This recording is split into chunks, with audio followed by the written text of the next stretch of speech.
Greetings, this is TK Trav, aka Travis Magus, here with LVX777. Today we're going to continue our book study of the Cosmic Doctrine. So, hopefully you've done your due diligence and read over what has already been covered, and you're prepared to move forward with today's study. So, lock in, get your paper, your highlighter, and let's get ready to rock and roll.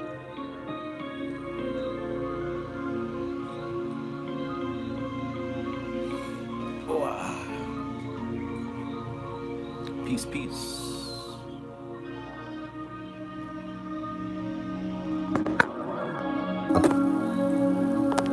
Peace and greetings.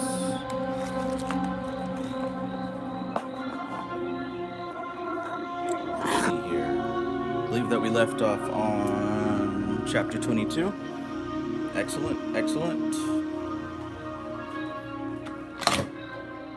Coffee time. All right, so peace and greetings to everybody present. Peace, J. Baldale.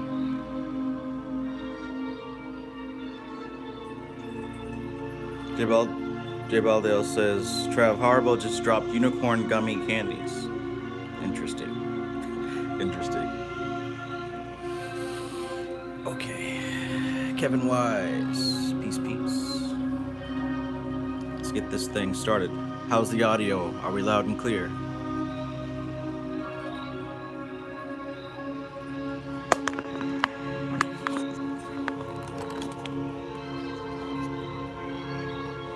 Tian Pomeroy, peace and greetings. Good evening to you.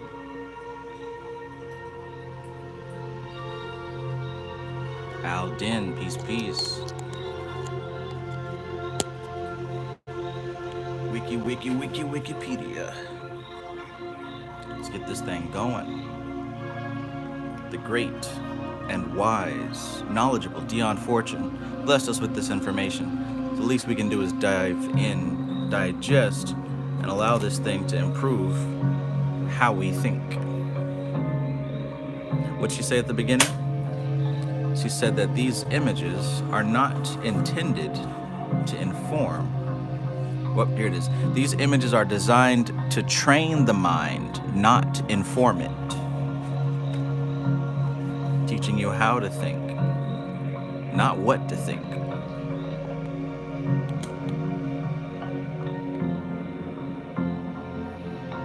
Nike the God, peace. Curve, peace and greetings. Mystical Koala, peace, peace. Monica Lawan, peace. Got my cyclomancy students in the building. Oh yeah. And by the way, as of tomorrow, next day, this is the last day you have to sign up for the cyclomancy class and the shadow work discount. So if you want to be a part of this, it is moving right now. After this, I may or may not run these classes again. So get it while it exists, or never get it ever again.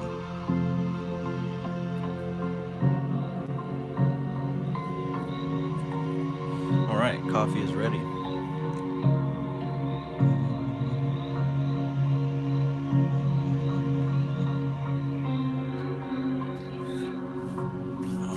All right.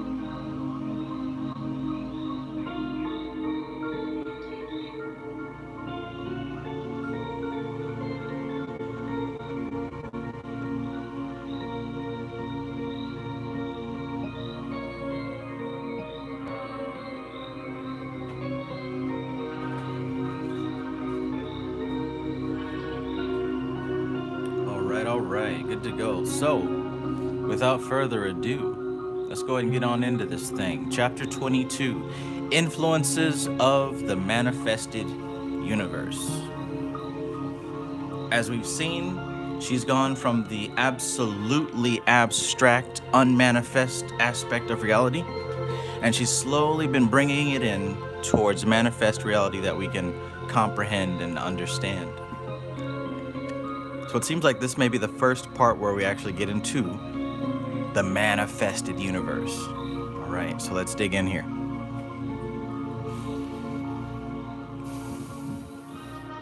Chapter 22, Influences of the Manifested Universe, Plane Conditions, and Planetary Spirits. The doctrine of the planes cannot be understood without the doctrine of the planetary spirits.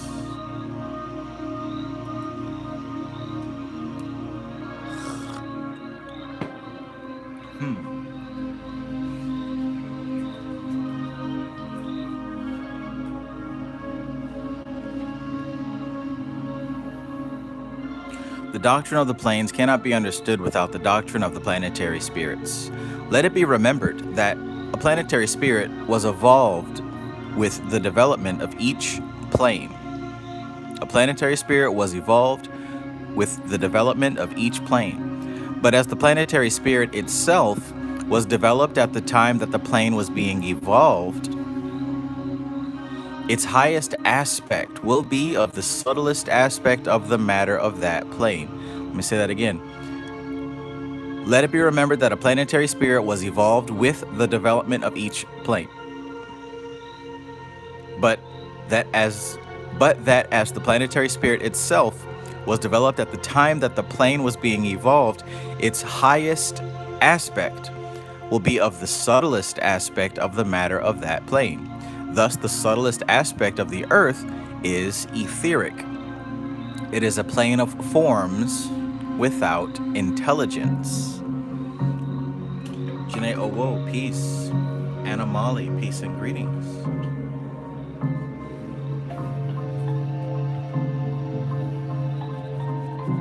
Alchemy Gold says, did she say which plane are the demons? Are they the same as the angels?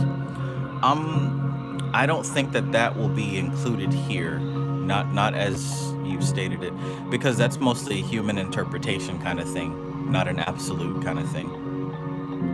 I don't think that you'll see that here.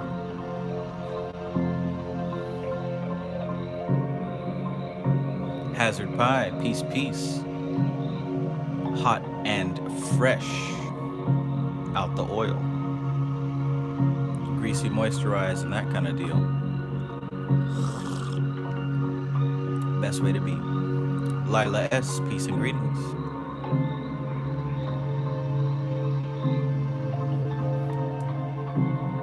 So again, think about this now. When we got the different phases of matter, from earth to water to fire to air to Akash, the lower the density, the more tangible. The higher the density, the more subtle, right? There's a dense aspect of a thing and a subtle aspect of a thing. For example, the dense aspect of your brain, of your mind, is the brain, right? An actual fleshy organ that's gray. That's the dense aspect. But the subtle aspect of the brain is the mind. You can't touch the mind, you can't see the mind, but the mind uses the brain, right? So you got a dense aspect and a subtle aspect. So look at what she says. Its highest aspect will be of the subtlest aspect of the matter of that plane. Thus, the subtlest aspect of Earth is etheric. It is a plane of forms without intelligence. So Earth is the dense, gross, manifest form, but there is an etheric plane that is the subtle aspect of the Earth.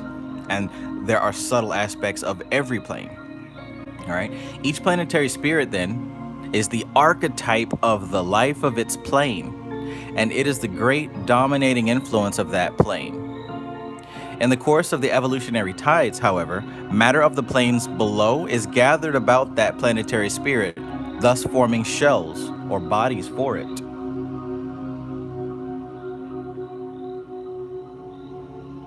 But the matter of the planes above is not accreted. For these elements in its nature, it depends upon the influences from superior planes which act upon its atmosphere. And that element in its atmosphere is more directly supplied by the corresponding aspects and the lives inhabiting its sphere. So let's go back here, right? So we talked about because these planetary spirits were evolved at the same time that the plane itself was being evolved, the planetary spirit is as old as the plane, and it's older than the actual manifest planet, right? The spirit of the planet is older than the planet itself. And the highest aspect of the planet is the subtlest aspect. The same way that the subtle aspect of you is your spirit. You can't see it, you can't touch it, but it is what operates the dense aspect, right? And she says here that each planetary spirit then is the archetype of the life of its plane. So think about the Earth, right? Think about all the different types of life on Earth. And I know it might be difficult to conceive, but all of the type of life on Earth is one type. The other planes have different life, and all the life on those other planes are of a different type, right? See, there's Earth, like, see, it's almost as if when you buy stuff from Walmart, no matter what you buy, you know it's from Walmart, right? Or if you go to get something from, I don't know, another store, right? You have your favorite grocery store. I prefer to shop at Publix, right? Some people shop at Target, right? Some people order stuff off of Temu.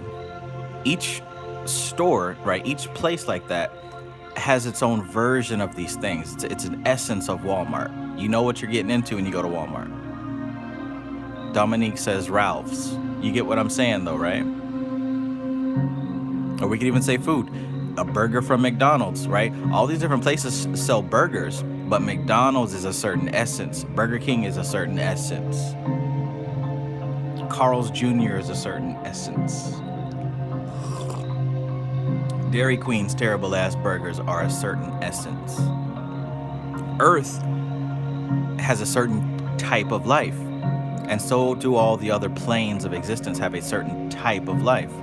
Now what she says here is each planetary spirit then is the archetype of the life of its plane, and it is the great dominating influence of that plane. So the brand Earth, the type of life here, right? It is an archetype of life, and that is the dominating influence. So anything that can, will, or has been manifested on this planet is still of this brand, right? I hope that this is clear. I hope that this is clear.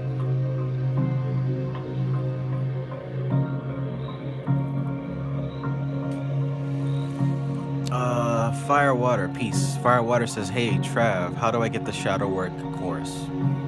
Okay, just check the link, check the description of any of the videos that I've done this week. I put it in the description of each of the videos I've done this week.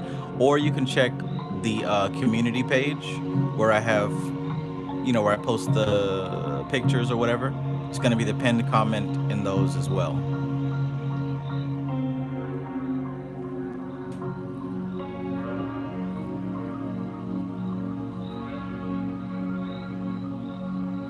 Peace and welcome, Aldin. Aldin says, I just signed up. You got to go to Major Society page.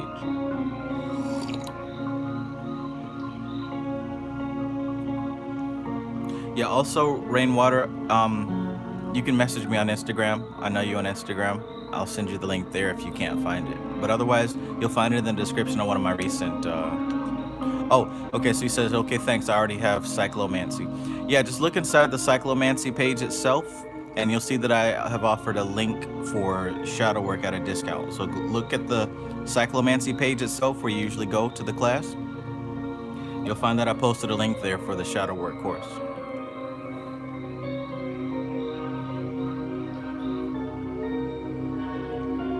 Alchemy Gold says, sorry, is she still describing the planes on figure 20, the Caduceus? She should be talking about figure 16. figure 16. And where are we at with that?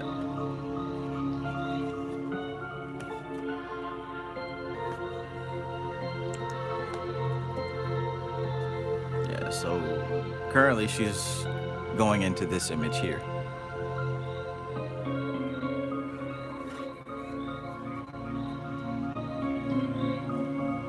Curve says, so each plane has a corresponding planet. Yes, but also when she's talking about planes here, she's not exactly talking about physical plane, astral plane, whatever.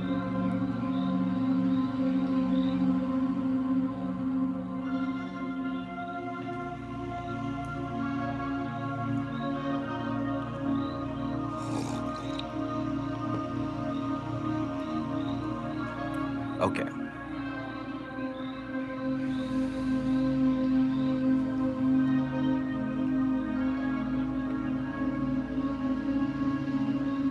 So we talked about the Earth brand, Walmart brand, right? Temu brand. Each planetary spirit then is the archetype of the life of its plane, and it is the great dominating influence of that plane.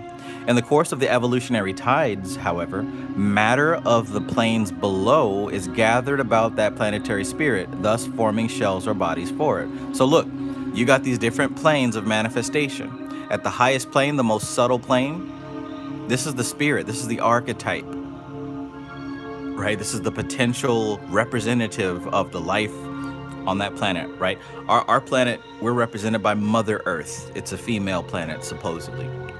Mother Earth. So that's like the great archetype over the entire planet, right? And under her, all these creatures are born. So check this out. On the highest plane, you've got that spirit, that archetype spirit. Now, on the lower planes, if you were to kind of go down to the lower planes, what you'll find is almost like a reflection, right? If you don't know already, like picture this is how the planes work. If there's something happening on this higher plane, a version of it is also happening on these lower planes too. So just for example, let's say on the causal plane, there's a spirit, right? Let's say, just for example, this earth spirit. Then on the mental plane, there is a mental version of that spirit, a mental reflection of that spirit. Then there's an astral reflection of that mental. Then there's an etheric reflection. And finally, on the physical plane, there's a reflection here. And this is what she's talking about. She says that matter of the planes below is gathered about that planetary spirit, thus forming shells or bodies for it. Now, because this lower dense plane, the physical plane, operates perceivably different from that highest subtle plane, because the quality of it is different, all of the essence of that spirit can't manifest in the same space and the same time. So it manifests fragmented and imperfect, and different aspects of that spirit are manifested, right? But it's all coming from the same life force.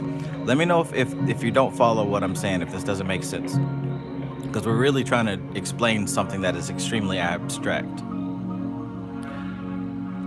But you can say that this Mother Earth spirit within her has the potential of all the different life forms.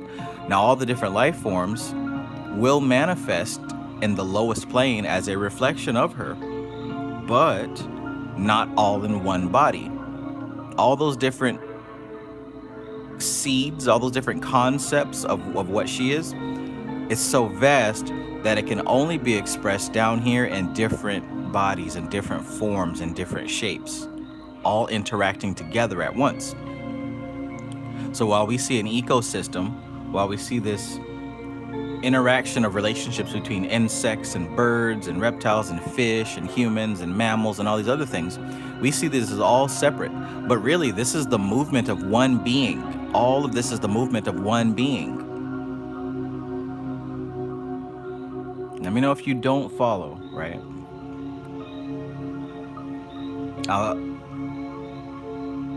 Yeah, Sunshine Chick.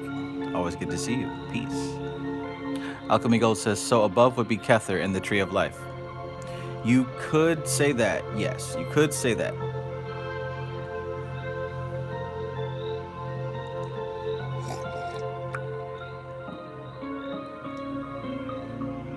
All right, now, each planetary spirit is then the archetype of the life of its plane, and it is the great dominating influence of that plane.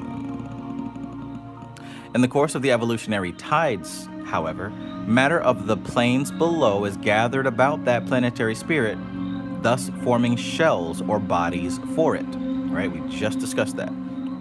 But the matter of the planes above is not accreted. So look, these bodies that are being formed around the reflection of this great spirit, this is happening on the lower planes, but that doesn't mean that it's happening on the higher planes, right?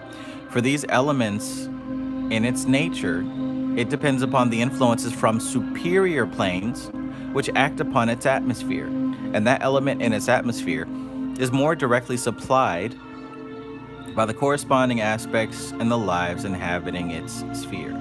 So look, those higher planes that don't take shape and take form like the lower planes, those planes are influenced by planes that are even higher than them. So it's a hierarchy, it's a trickling down effect.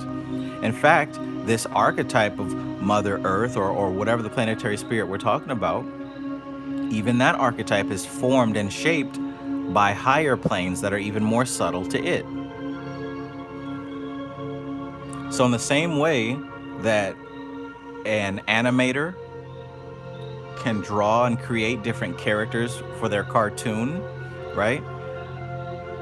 All these different characters, right? So let's say Stan Lee, for example, right? He can draw Spider-Man and Captain America and all these different characters with their own lives and their own worlds, but they all come from the mind of one person. Or Walt Disney would be another example, right? One person, but they're able to express their life force through different forms that all interact together with each other.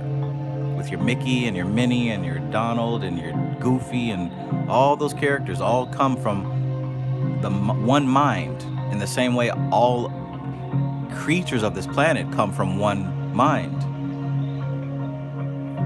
But even that one mind came from an even bigger mind, an even greater mind.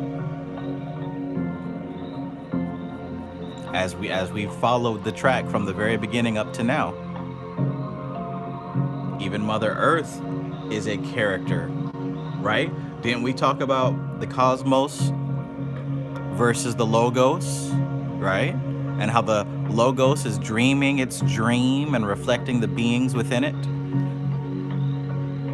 being a child of the cosmos, right? Aldiki, peace. Aldiki says, hello, peace everyone. Happy Mother's Day to all the mothers. I will catch up later. I'm cooking, got the wife. Peace, brother Trav. Awesome, awesome. Enjoy.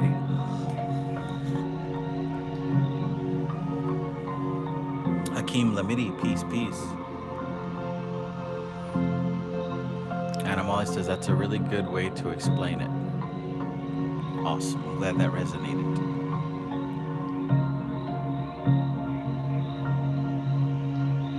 Okay, so for these elements in its nature, it depends upon the influences from superior planes which act upon its atmosphere. And that element in its atmosphere is more directly supplied by the corresponding aspects and the lives inhabiting its sphere.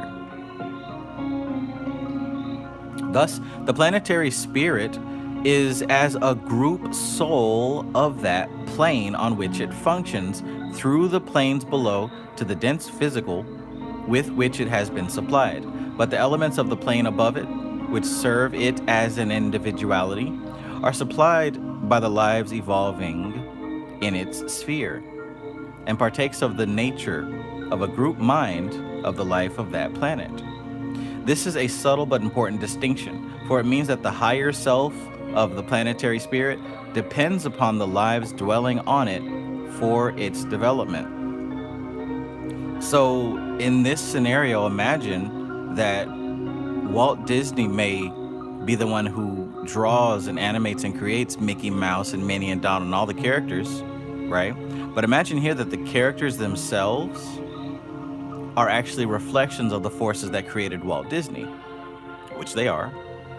And imagine that as he's drawing his cartoons and drawing these different characters go throughout their lives, their movements and their decisions and their creations and their actions influence Walt Disney's evolution. That's how this example would work. So even though we are, our bodies are forms that are the children of Mother Earth, the soul that is inside of us is actually guiding Mother Earth's evolution. The soul within these creatures is not from Mother Earth. The bodies are, right? The matter on this lower plane is formed by her. But the essence of what we are is higher than even she is, higher than even the archetype of this planet. So it's this interesting chain of command here. Interesting chain of command here.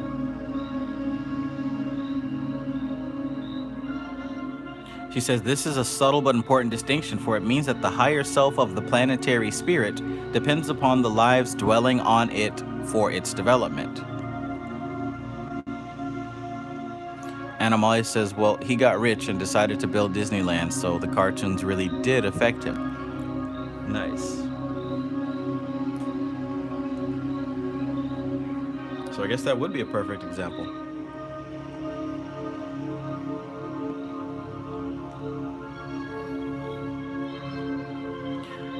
A planetary spirit is a vast artificial elemental for which humanity builds a greater self. And while the planetary spirit determines the condition of all evolution and all function within its sphere, the higher aspects do not belong to it, but are related to those planetary spirits who are its seniors. Therefore, it is that, in relation to the earth,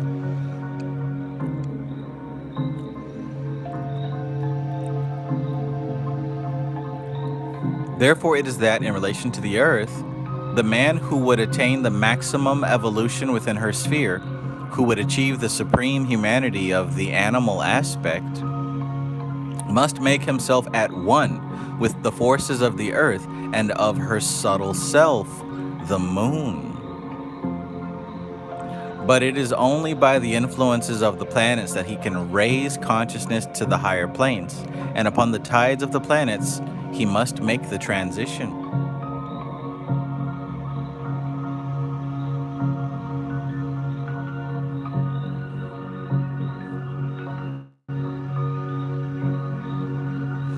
He who takes the earth as his planet becomes earthbound, and the time is soon now, as cosmic time is reckoned, that the present human evolution will be withdrawn from the earth plane, and therefore the advanced souls of that evolution do not find their development in communion with the earth soul. It is to the children of the elements that earth is an initiator, not to the children of men. A message. Let me read that again in case you were zoned out. Check this out now. Let me go back just a little bit. Let me go all the way back. A planetary spirit is a vast artificial elemental for which humanity builds a greater self.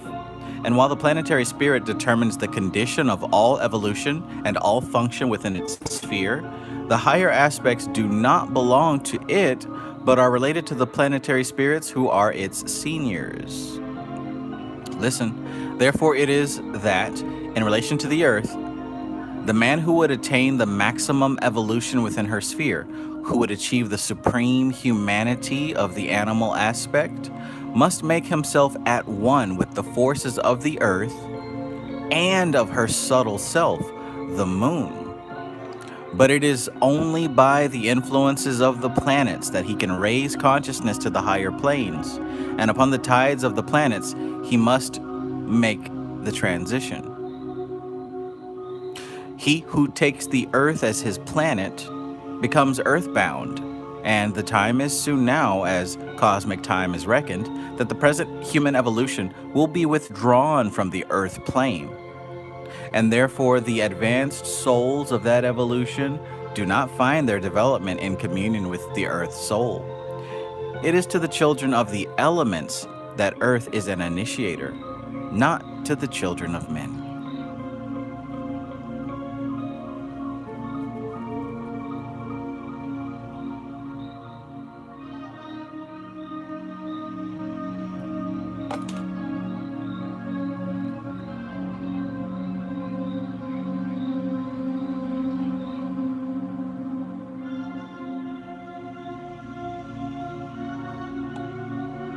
The earth and the moon initiations are physical initiations and concern the fall into matter and generation.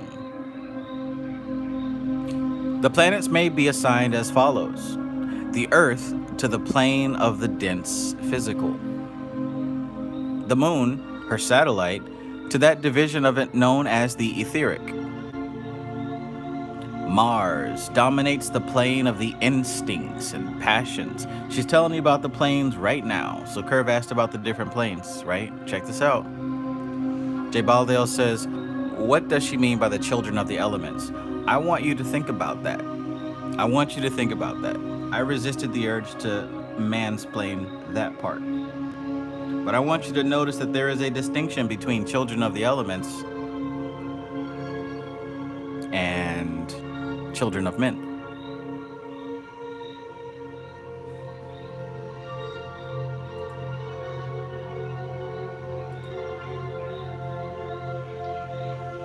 I want you to think about that.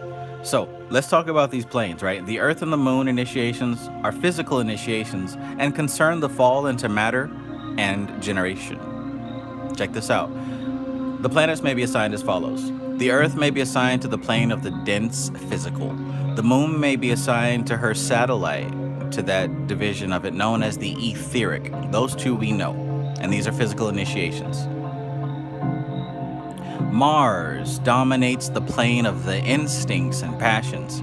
Venus is the plane of abstract emotions. Saturn is the plane of the concrete mind. Saturn, be it noted, is the formative influence. Mercury is the plane of the abstract mind.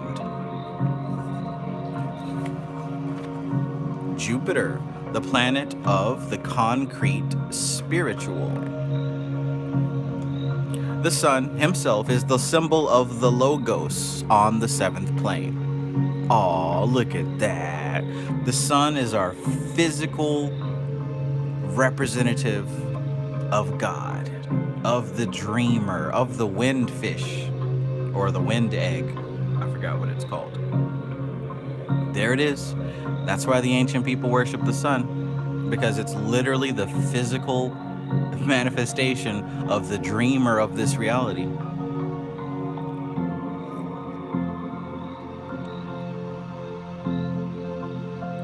You had to talk yourself out of believing that.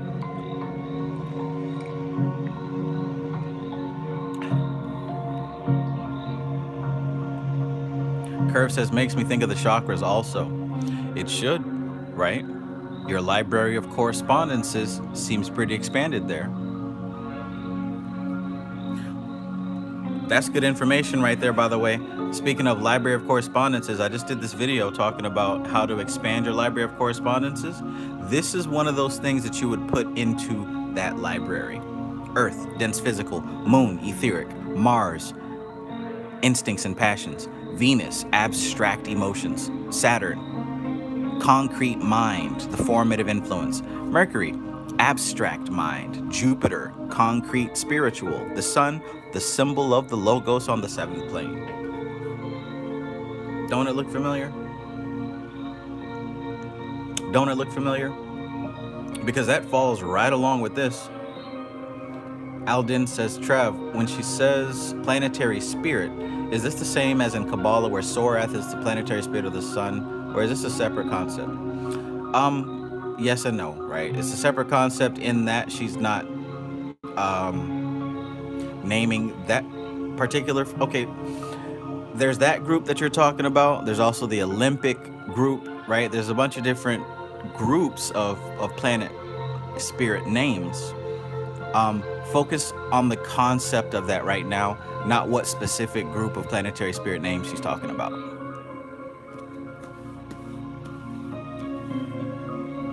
There's a handful of collections of planetary spirits.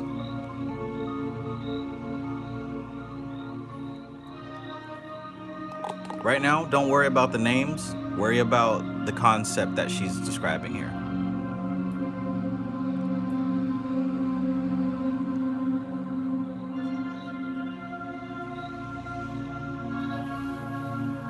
Animali says, huge solar flare right now.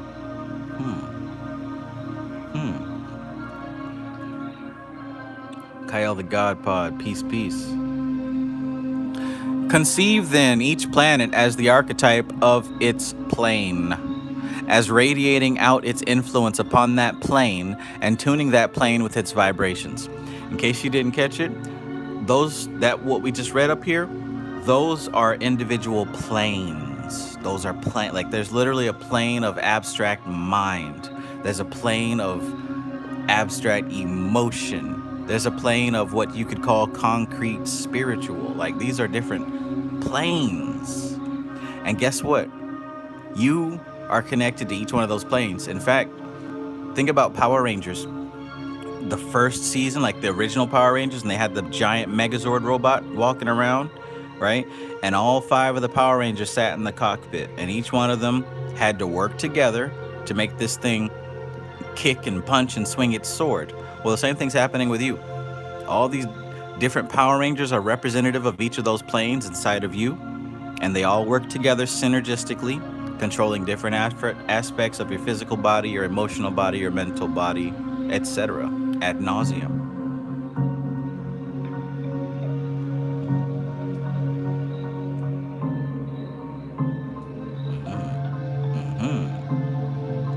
Conceive then each planet as the archetype of its plane, as radiating out its influence upon that plane and tuning that plane with its vibrations.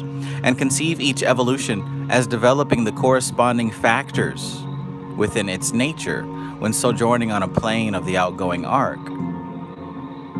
And upon the returning arc, aspiring to dominate those factors within itself, and thereby to dominate the condition of the plane by means of the rapport thus developed with its ruling influence. The domination can only be completely achieved by securing the sympathetic cooperation of the planetary spirit. Now, as has been aforesaid, the planetary spirits are great but mindless entities. Therefore, each has assigned to it a guide. And these guides are of the first evolution, being Lords of Flame. And they are called the archangels of the spheres. Beautiful. Beautiful. Beautiful. Okay, we get into it. Check this out now. Now, as has been aforesaid, the planetary spirits are great but mindless entities. Therefore, each has assigned to it a guide, and these guides are of the first evolution, being Lords of Flame, and they are called the archangels of the spheres. It is through the knowledge of these the dominion of the planes is secured. It is through the knowledge of these the dominions of the planes is secured. For that reason, their names are guarded and known in their entirety to the logos alone. For by the name in its entirety, it is possible to command, but in the name in its consonants only, it is possible to invoke.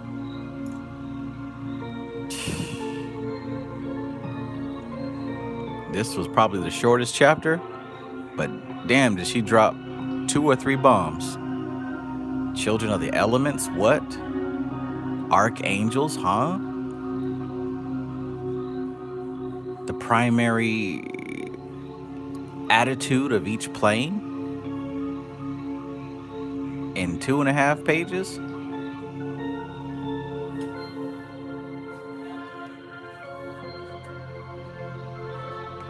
In 2.5 pages. Pay attention. the second chamber piece. The second chamber says, is a plane then a vibratory effect in and of itself? Absolutely. Absolutely. Vibratory effect of some stirring and whirring from the beginning of this book. The stirring and whirring and swirling of the ring chaos, ring cosmos, and the ring pass not.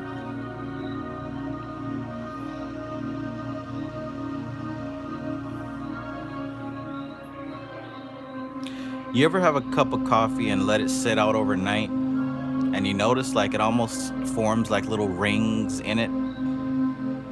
All the coffee and the creamer and whatever ground you got in there, it all kind of just settles into its place. Well, that's what happens after the universe has been brewing and stewing infinitely. Eventually, things kind of find their place and just kind of sit there. These are how the planes came into being. The circulating and percolating of these different energies, abstract, right? Not physical, abstract. They all kind of settle down into their different densities.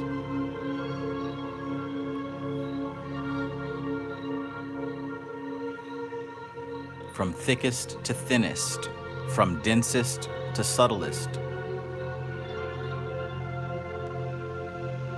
And they became so solidified in their place that even as new life traverses through the universe, they pass through each of these different planes and they pick up qualities and they add these qualities to themselves. And eventually, even that new life settles down into one of these places. And this is how they grow. This is how these planes grow, right? Action and reaction plus memory is what causes intelligence. So this is happening for an extremely long time, to the point that it becomes self-aware. Simply because these patterns are recognizing themselves.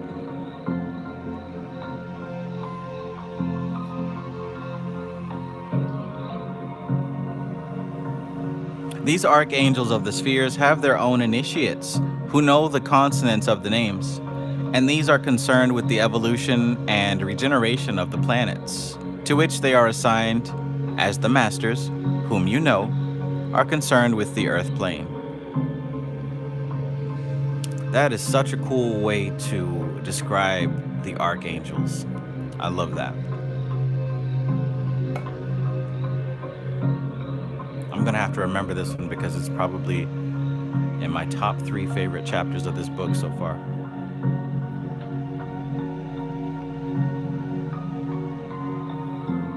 The guides are from the first evolution. So remember that, right? Remember that the life swarms that happen on these planes, they go through like classes, right? You got the first wave, the second wave, the third wave, etc., etc. Well, that first wave that went all the way through and came all the way back, they learned, not only did they learn all that there was to learn so far, but they also helped shape it and help form it. These are the ones that come back as what we call archangels.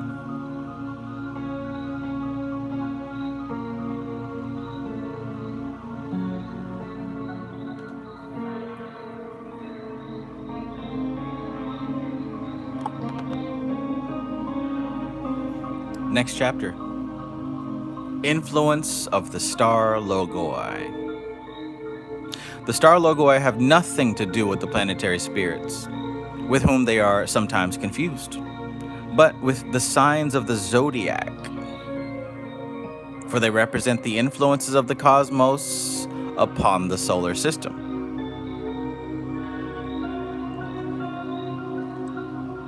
Hazard Pi says the archangels, then the angels. That's what I was thinking. They contributed to their experience when they came back. Absolutely. Absolutely. First wave, second wave, third wave. And I believe that she's going to get more into that for us. Janae Owo, peace. Did I already say that? Maybe. Okay. So the star logoi have nothing to do with the planetary spirits.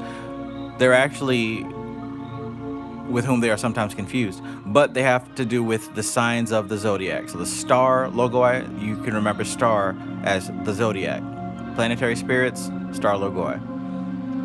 They correspond with the signs of the zodiac, for they represent the influences of the cosmos. Remember, the cosmos is the big circle. The universe is the little circle. Alora, peace, peace. Welcome, welcome.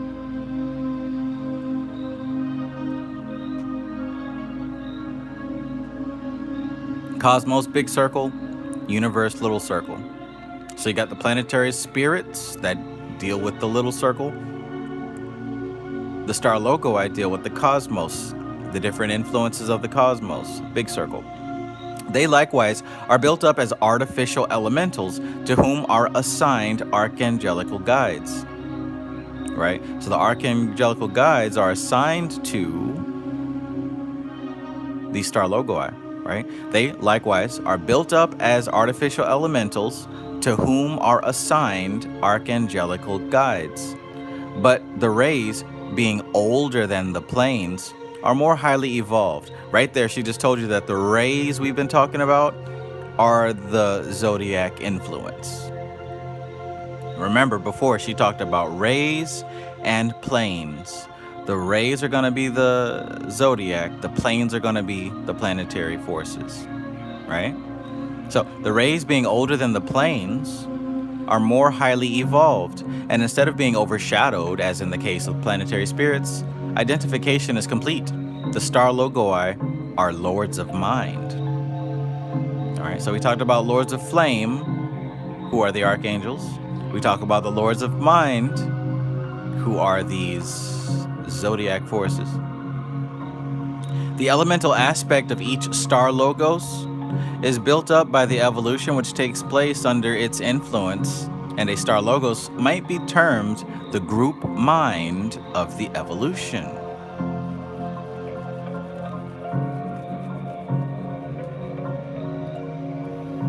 Fat Tony, peace and welcome.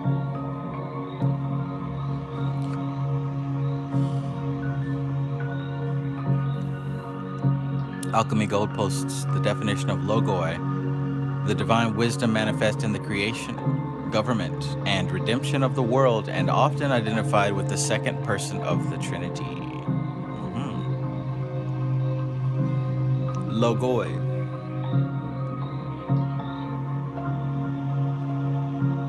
Each evolution builds a star logos, and thereby, as it were, focuses, stereotypes, and tames that particular aspect of the cosmic influence through which it evolves. So think about this now.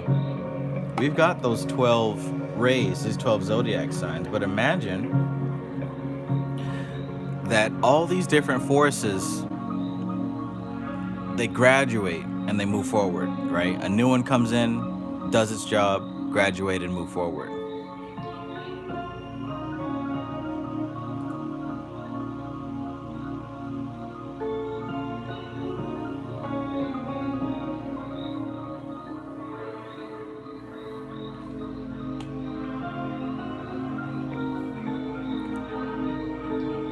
Each evolution builds a star logos.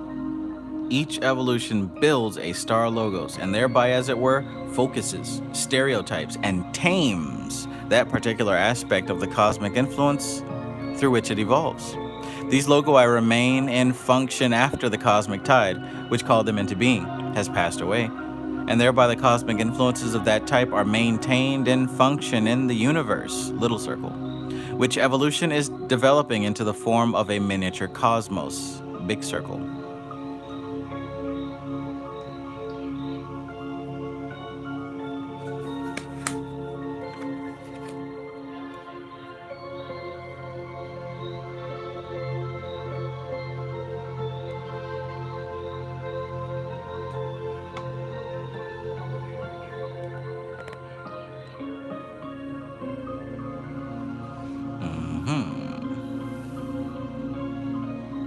Influences of other forms of life. Finally, there remains to be considered the influences of other forms of life, evolutions of a later and earlier day in process of development. In the normal way, these do not influence each other at all, but being of different states of consciousness, though perchance occupying the same globe, have no point of contact. But under certain conditions, contacts may be established, and these contacts are popularly known as psychism.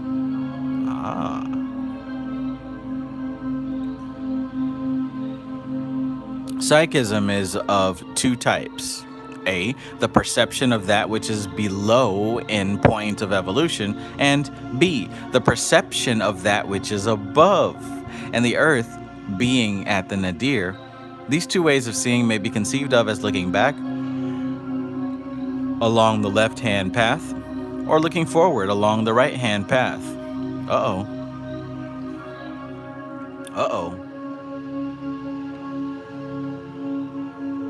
Go ahead and speak on it, Dion Fortune. So we're talking about psychism, right? We're talking about contact with influences or other forms of life that normally don't influence us at all. She says that psychism is of two types. A, the perception of that which is below in point of evolution, that would be left-hand path, and the perception of that which is above this point in evolution, that would be right-hand path.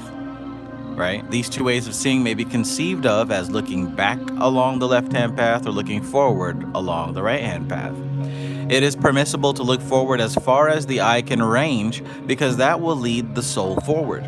But to look backward leads the soul backward. For where the eye looks, the feet will turn. We may never look backward up the planes. We can only look across the planes from the involutionary to the evolutionary arc. Thus, it is that those entities which dwell upon or can raise their consciousness to, shall we say, the third plane, may minister unto those in their sphere who are upon that plane on outgoing arc. But those upon the physical plane may not look at the involuntary aspect of a subtler plane until they have mastered its evolutionary aspect.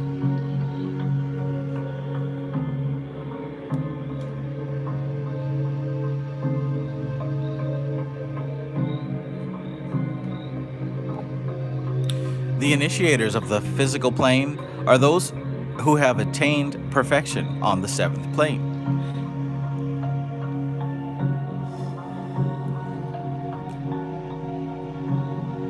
Those who have attained perfection on the seventh plane. Initiators always function across the diameter. Upon the diagram, you'll see the significance of this. They always function across the diameter, and the seventh initiates the first. Therefore, man upon earth is bidden to worship not the nature forces of the second plane, nor the saints of the third, nor the masters of the fourth, nor the angels of the fifth, nor the archangels of the sixth, nor the Christs of the seventh, but the Logos himself, whose divine spark it is by which they live. Let me read that again. The initiators of the physical plane are those who have attained perfection on the seventh plane, right? The Christs of the seventh. Initiators always function across the diameter, and the seventh initiates the first.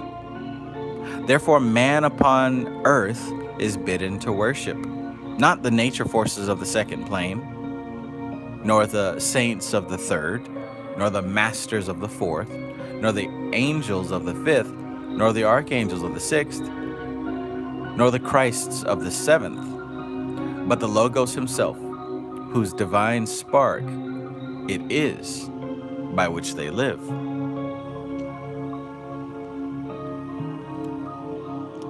But all through the intermediation of these hierarchies, they rise to the consciousness of the cosmos, but they never pause or achieve finality upon any plane of the manifested universe, for there is no finality in manifestation.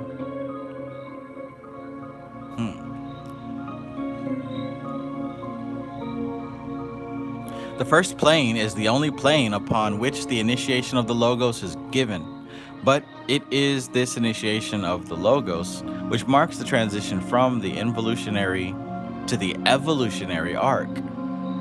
For it weakens the divine spark, which has well and truly been called the God within, and which evolves into union with the God without.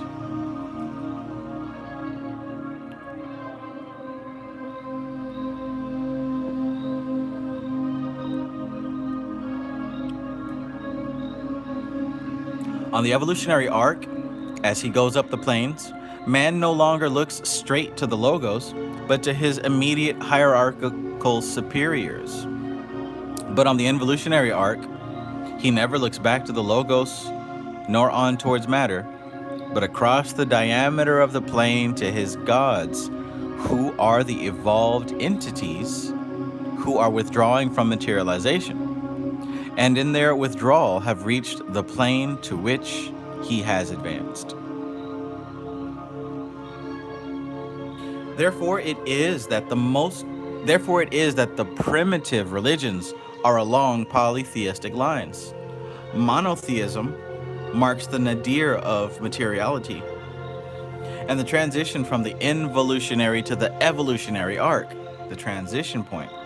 The Jews who first achieved this are the most materialistic of all peoples.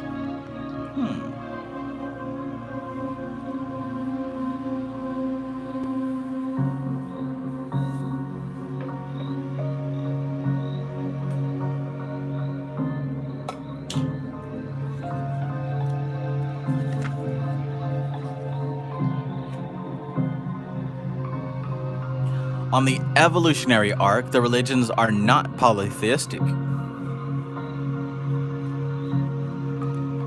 Remember what she means by the involutionary arc and the evolutionary arc. The involutionary arc is when it is coming back inward, and the evolutionary is when it's being expressed outward.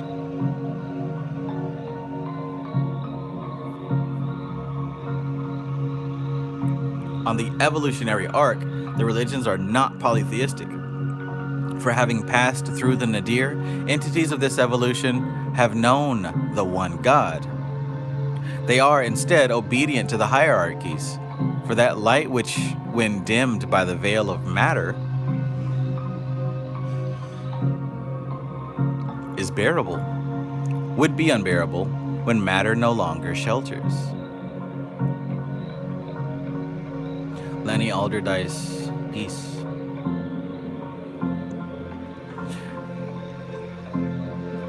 Therefore, upon the subtler planes, when consciousness is freed from the brain, we never approach the Creator direct, but always through those intermediaries who transmit and translate the force from plane to plane, of whom the group mind or star logos of our evolution is the ultimate.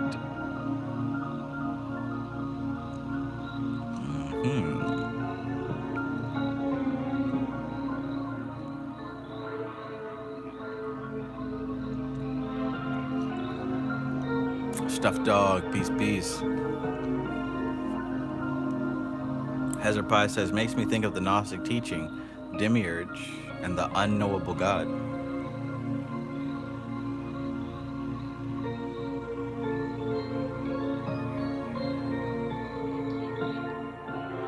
My Gnosis, peace and greetings. Notice I didn't see you. Probably out there making more content. Stay on it, my bro.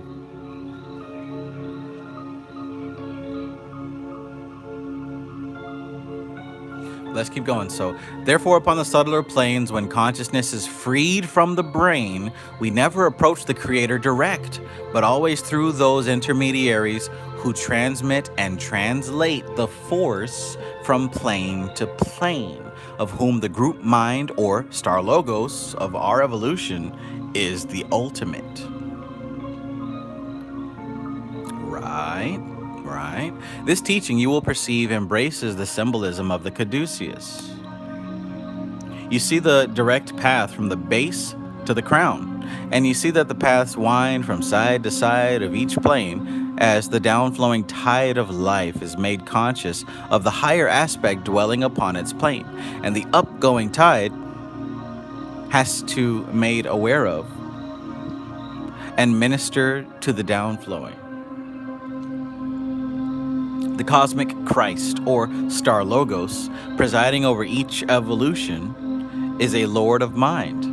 But as he is of the third evolution, he will have the aspects of the earlier evolution in his nature.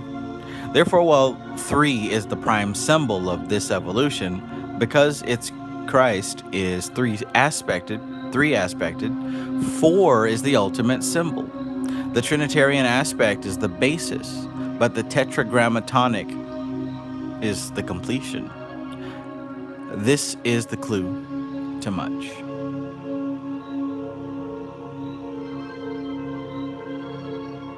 Remember never seek to explain anything in manifestation or out of it in terms of static, for all is kinetic.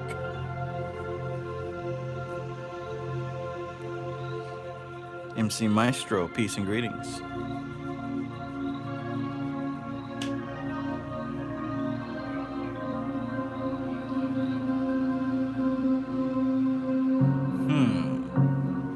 A lot to think about. It's like she's packing in some really dense, thought-provoking info on like 2 pages or less. Let me read that part again. The cosmic Christ, or star logos, right? So remember we talked about the sun being the physical representative, the physical body even of the star logo, not the star logos, but the dreamer, the logos itself. The star logos would be the zodiac, the 12 forces, the rays.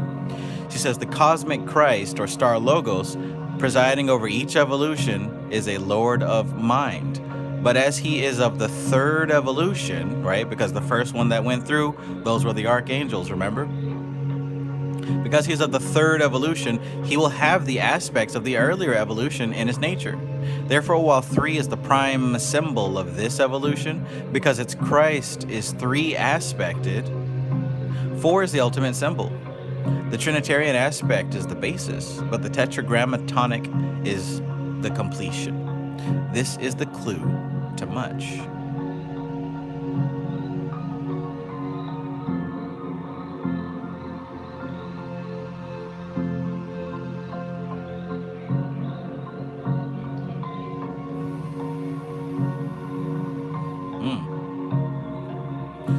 Number 23. Chapter number 23. Veronica Archaga, peace and greetings. Love you. Trey Niroge, peace and greetings. Kevros SS God, peace, peace.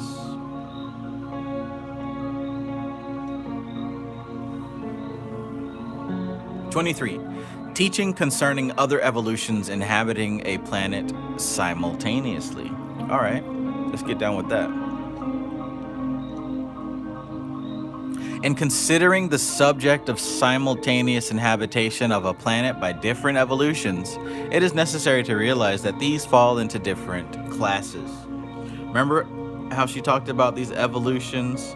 Some are going out, right? And there's always a new class coming in.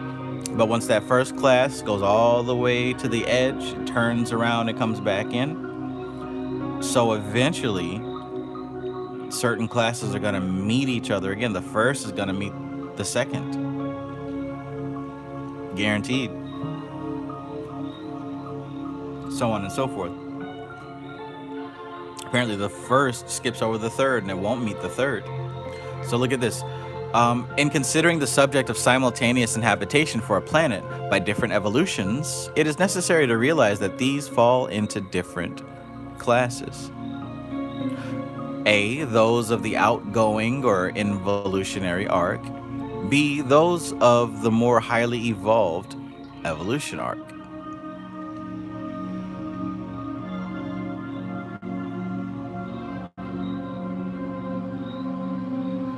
Aldin, wonderful observation. Aldin says flame, fire, lords of flame, fire, lords of mind, air, lords of form, water, 3 mother letters, 3 gunas, etc., etc.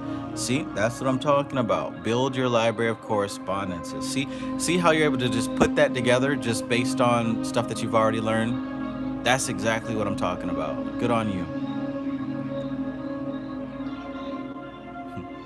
Alchemy Gold says, who knew I would be learning occult astrophysics? Putting that in my resume. Shoot, they might get scared if you put that. They might get scared.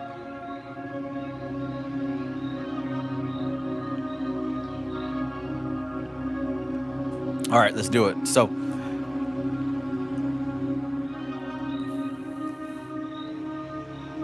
simultaneous inhabitation of a planet by different evolutions, right? Different classes. Here's how it works. A, those of the outgoing or the involutionary arc, and those of the more highly evolved evolutionary arc.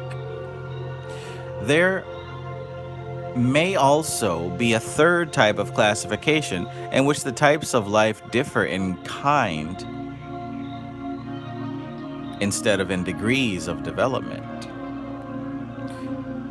We will proceed to enumerate and describe the different types of life which may be distinguished upon a given planet.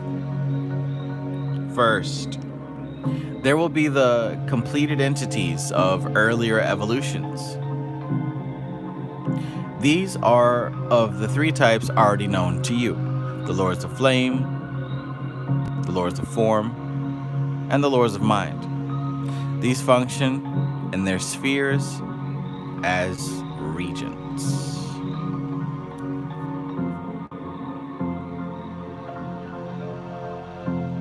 So planes 7 and 6, we're talking about the Lords of Flame. They're behind the laws of physics, and their work is the regents of the elements and givers of life. Elementals are their servants. Planes 5 and 4, these are the Lords of Mind, behind the laws of biology, and their work, regents of the science of life.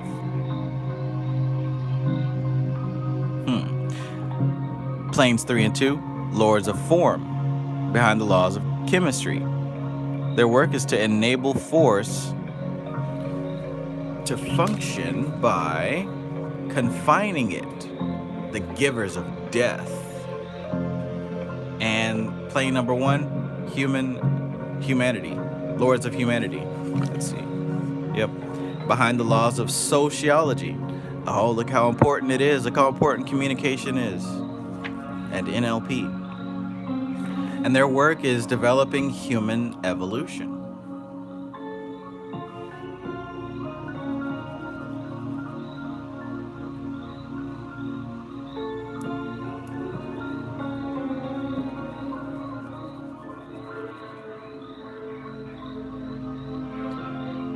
The Lords of Flame are the lives behind all natural forces and the controllers thereof.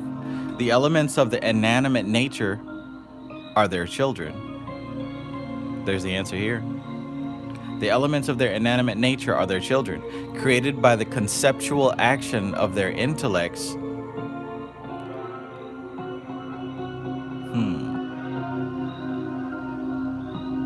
The elements of inanimate nature are their children, created by the conceptual action of their intellects in the same way that the logoidal mind projects the manifested universe.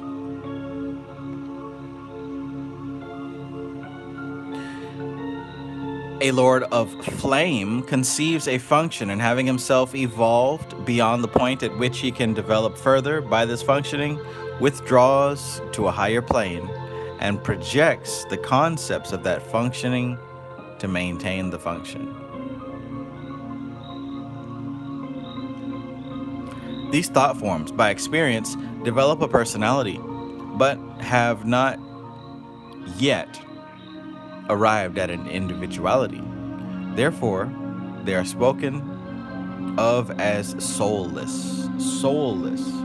Right? These thought forms, by experience, develop a personality, but have not yet arrived at an individuality. Therefore, they are spoken of as soulless.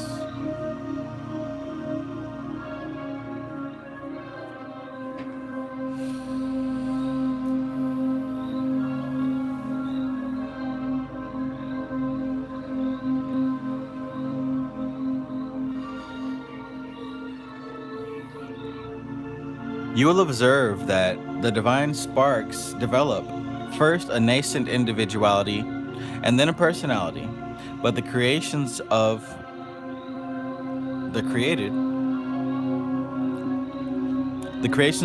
develop first a personality and then aspire to an individuality.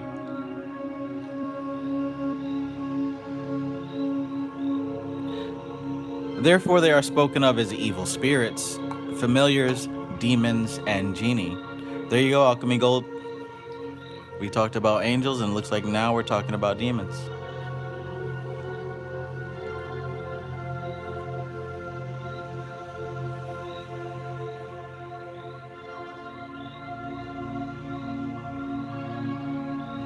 Hunter the Immortal, peace. Hunter the Immortal says, hello Travis, LOL. What are your tips for an intermediate occultist that wants to record and get money off of it? I would refer to that oil that you spoke of. Love is the oil. Show what you know about that.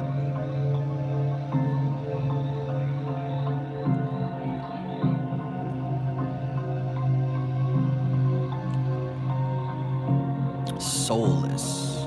So, you will observe that the divine sparks develop first a nascent individuality and then a personality, but the creations of the created develop first a personality and then aspire to an individuality. So you see how that flip-flops?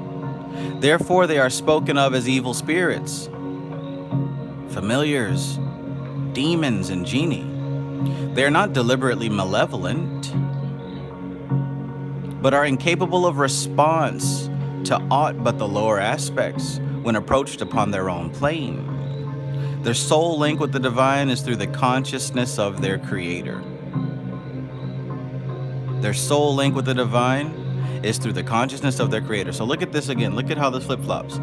You'll observe how the divine sparks develop, right? First, the divine sparks develop an individuality, which is the higher self, and then a personality, which is the lower self, the ego self, right? That's how the sparks usually develop. However, the creations of the created, right?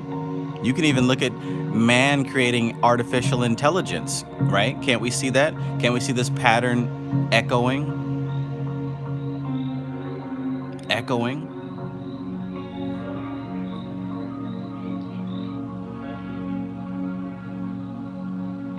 The creations of the created develop first a personality, which is the ego, and then aspire to an individuality, right? Now I want a soul. Therefore, they are spoken of as evil spirits, familiars, demons, genii. They are not deliberately malevolent, but are incapable of response to aught but the lower aspects when approached upon their own plane. Their sole link with the divine is through the consciousness of their creator.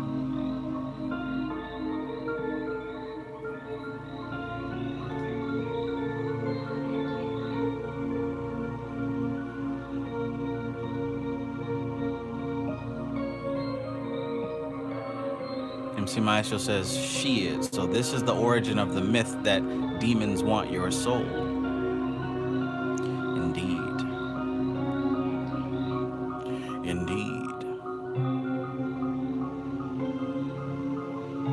Making me think again about these children of the elementals, right? Children of the elements, excuse me.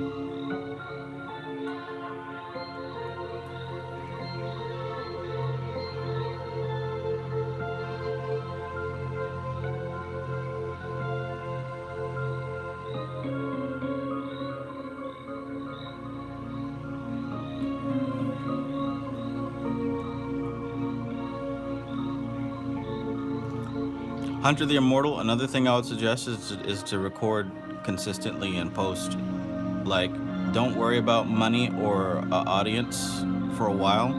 Just post until you get your voice, until you know what it is that you're talking about, to see where you fit in, to see who you can help. And post consistently. Post for 6 months, post for a year every day. Guaranteed by that time, you'll find exactly what you're supposed to be doing.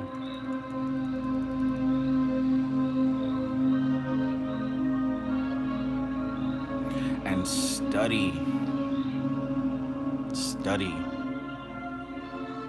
The same way you would do anything else. Practice and study. Study and practice.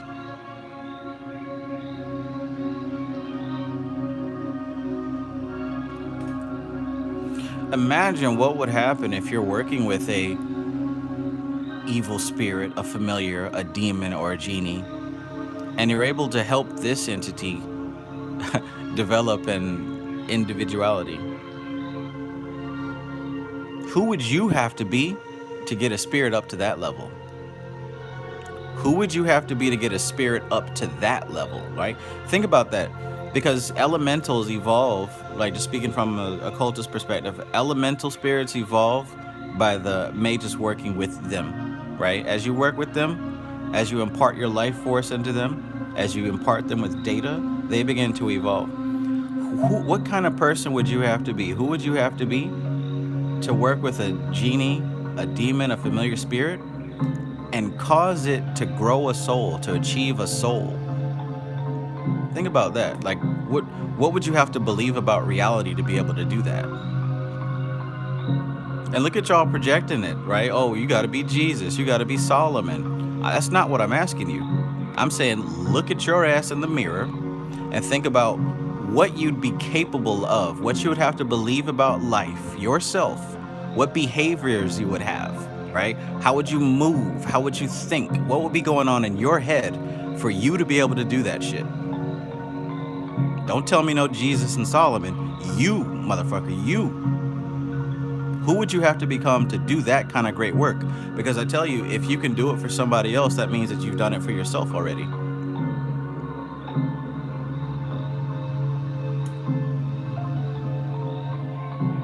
Check.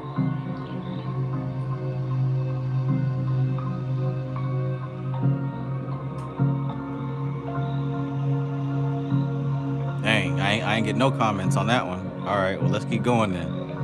Let's keep going then. Therefore, it is that those who would deal with them need to, and look, she's getting into it right here. She's getting into it right after I said that. And I didn't even read ahead. Therefore, it is that those who would deal with them need to come with the authority of their respective originators of the different types of elemental beings. Then they become the messengers of God, for they approached from their divine aspect, and the reflected divinity within them responds. Otherwise, they are approached from the demoniacal aspect, and in their lower aspect they respond. We could stop right here, mainly because I've been up for 24 hours and I'm getting sleepy, but we could stop right here, and you could chew on that part right there. Like, you could chew on that part right there. Like this. If you know, you know. If you know, you know. I don't have to get into it. I'm going to read that again, though. Therefore, it is that those who would deal with them need to come with the authority of their respective originators of the different types of elemental beings. Then they become the messengers of God, for they are approached from their divine aspect, right? Who would you have to be able to get a demonic spirit, a soul, right? Who would you have to be to do that? What you look like? How do you walk?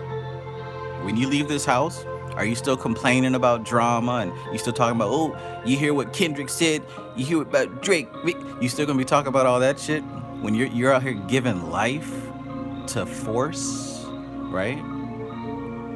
Who would you be? Who would you be? How would you move? How would you behave? What would be the thoughts and the beliefs going through your head? Right? She said this right here. Then they become the messengers of God. Is a messenger of God afraid of AI? Is a messenger of God afraid of New World Order? Afraid of, oh, they're making bunkers. Did you hear about the bunkers, Trav?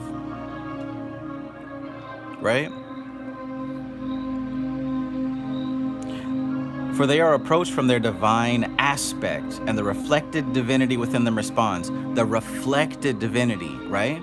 Life is a mirror, reality is a mirror, as above, so below. The reflected divinity within them responds. Otherwise, they are approached from the demoniacal aspect, and in their lower aspect they respond, right?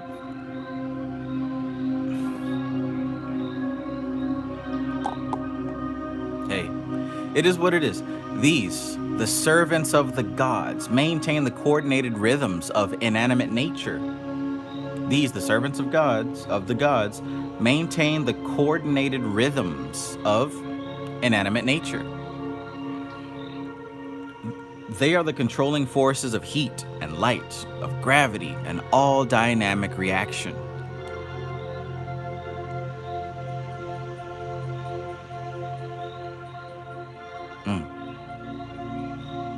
The lords of this evolution rule upon the 7th and 6th planes as the regents of the elements, or lords of the elements, as they are sometimes called, and according to the operations of their nature are the kinetic conditions of the manifested universe.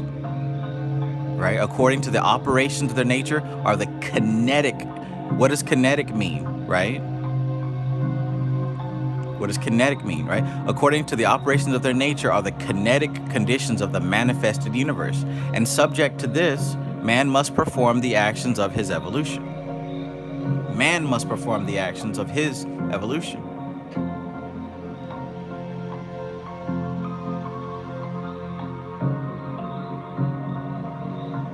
Hazard Pi says, like the magician commanding the element laid out in front of him, but pointing and directing above. Uh-oh. Like that magician card. Right, exactly. Exactly.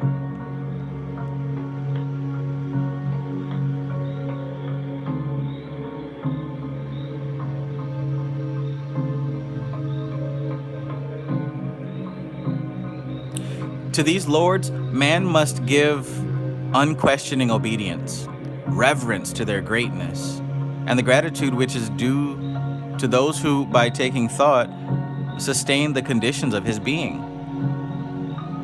To their servants or thought forms, the elementals, he owes the gratitude due to those who by their nature serve, but who serve unintelligently. Should he seek to approach them, he does so through the corresponding aspects of his own etheric double, but does so at his peril. For though they will first vivify those aspects, they will subsequently absorb them.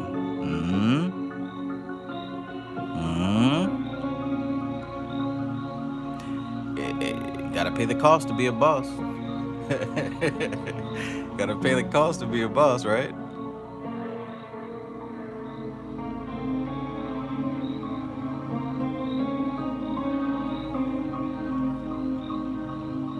Now be it known that these elementals are evolving upwards.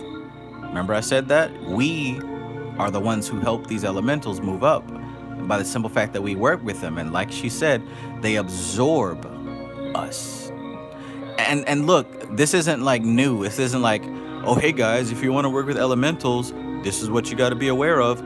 No, you've been doing this, and everybody's doing this, right? All the thoughts that you circulate in your head, all the feelings that you feel all the time, these vibrations are going out of your physical body and into the environment. And the elementals that surround you pick up those thoughts and those feelings, and they echo them back to you. They mirror them back to you. That's why what you focus on expands. That's why whenever you get caught in a loop, right, it keeps happening over and over and over. That's why when you try to change something or do something new, you meet resistance, right? You might say, oh, this time when I get that money, I'm not gonna go gambling on that damn app and it's blowing all my money. The minute that you try to step away from that pattern that you've been doing for months or years, those elementals are gonna say, hey, you're breaking the pattern. Let's give you something to remind you why you started this in the first place, right? You're gonna see this sweet deal or this sweet pick or some somebody's playing the sports ball game that you have a sure bet on. It's not that life is trying to keep you locked in. Your elementals are giving you what you've been asking them to give you, right? When you try to say, oh, I'm gonna put that bottle down, or I'm gonna put the weed down, or whatever the hell you're doing, right? I'm gonna stop looking at the titties and the twerking. The minute that you say that you're gonna stop, you're gonna start to get the best opportunity of your life, right? It's not bad luck. It's not the devil tempting you. It's the fruits of your labor, right? It's the consequences of your actions. So check this out. You have to know your place in this. You have to know your place in this.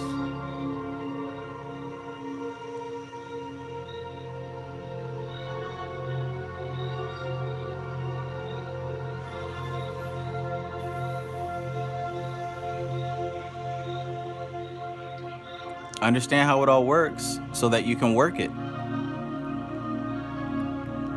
Either you're driving the ship or you are the ship that's being driven. Maintain your frame, be ever vigilant, exert your influence, and always what?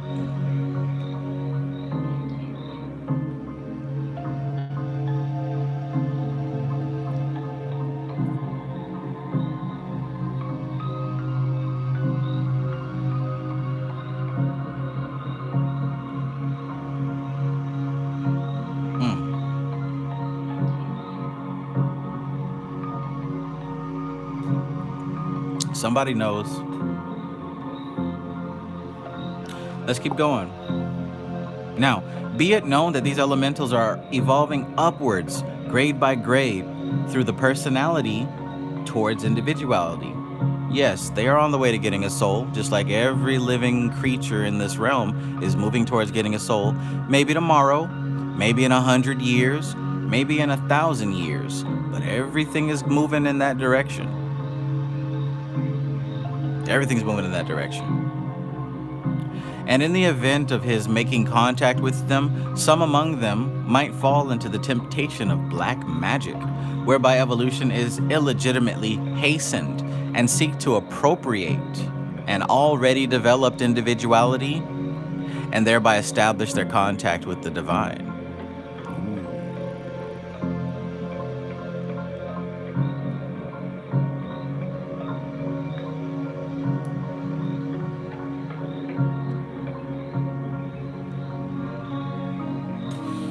In such an occurrence, the opposite to the ordinary form of obsession occurs, right? In such an occurrence, black magic, appropriating an already developed individuality, right? In such an occurrence, the opposite to the ordinary form of obsession occurs. The personality is thrust out. Ooh, check this out, right? For everyone who loves to be dark and spooky and ooh, dark side, we're gonna summon the devil tonight, right? In such an occurrence, the opposite of the ordinary form of obsession occurs. The personality is, and by the way, if you are experiencing obsession, if you're experiencing anywhere that there's a pattern, that is the evidence that an elemental is present. Anywhere, if you have a habit or a person with a bunch of OCDs, they are plagued with swarms of elementals that they lost control of, right? If you have to walk in your room and cut your light switch on, off, on, that's an elemental that you have given your willpower to, right? Right? If you order your food and you have to get it a certain kind of way, that's the kind of thing that gives substance to an elemental spirit, right? If you have to, any time that there is a recurring pattern, that is evidence of an elemental, right? But check this out. The personality is thrust out and an elemental consciousness takes its place. And didn't I say this before when we were reading Manly P. Hall? Most of these gods and spirits that you think you're working with, you're not. You're working with elementals that are dressed up as those spirits. Didn't I say that before? Manly P. Hall. Remember when we read those books? Most of the time when you're working with a spirit, you're not working with that spirit. You're working with elementals who've taken the shape of that spirit. Look at what she said. The personality is thrust out and an elemental consciousness takes its place. And of such an one, it may be said that they have the stone of the earth, or a wave of the sea, or the wind of heaven, or a flame of fire for a heart. For human heart they have not, and because of the strength of the elements they call into the elemental in mankind with a profound calling. And such have always troubled the sons and daughters of men, for they come as beings of a strange and elemental power that know not the bonds that bind humanity. And they may be known by these things. They ever seek their own kingdom and sorrow for it. Oh, the humanity for them is a crucifixion. And they ever call to the same aspects of men and women, and those who answer they destroy, for they are too strong for them. It may also happen that one who has made contact with the elementals, and by the way, we're talking about the practitioner, having his personality usurped by the very elemental forces that they're working with. And this can happen if you don't have your own self firmly understood and established, right? If you don't know who the hell you are at a vibrational level, then it's easy for you to become possessed, as she just described. You've seen it before. Some people don't even have to dabble with magic to make that happen. They might just get obsessed with getting to the bag, right? Getting the money. They just might be obsessed with trying to fuck anything that walks, right? When they get possessed with these forces, they become something other than who they were.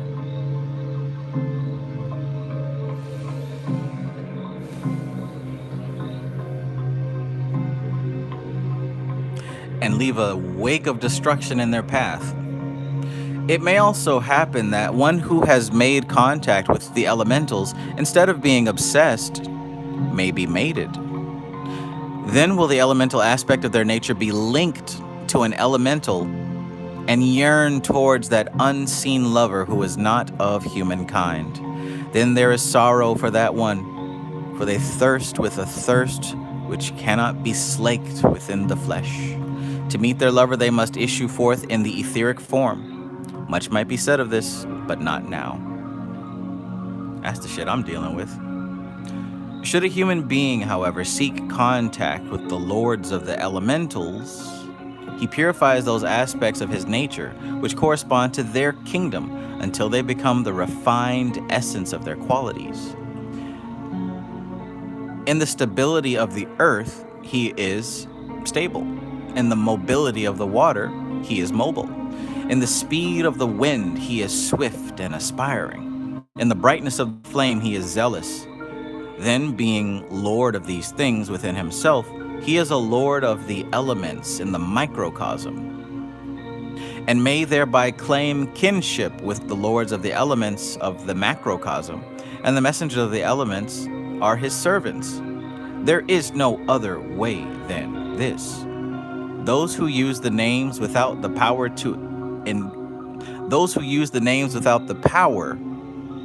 invoke to their own destruction.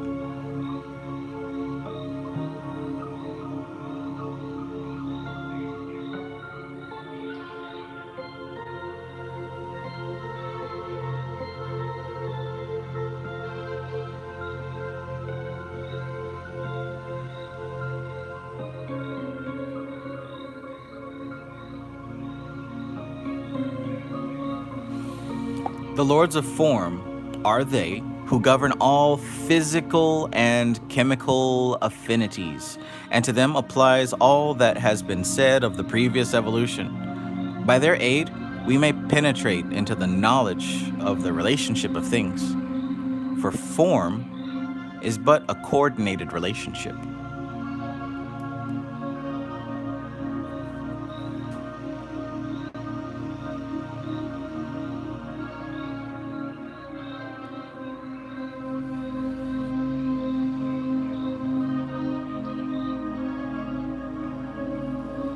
Gnosis says she be talking that shit, man.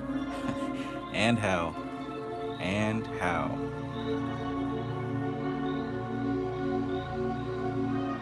JR asks, are elementals hanging out more in some places? Absolutely, absolutely, right?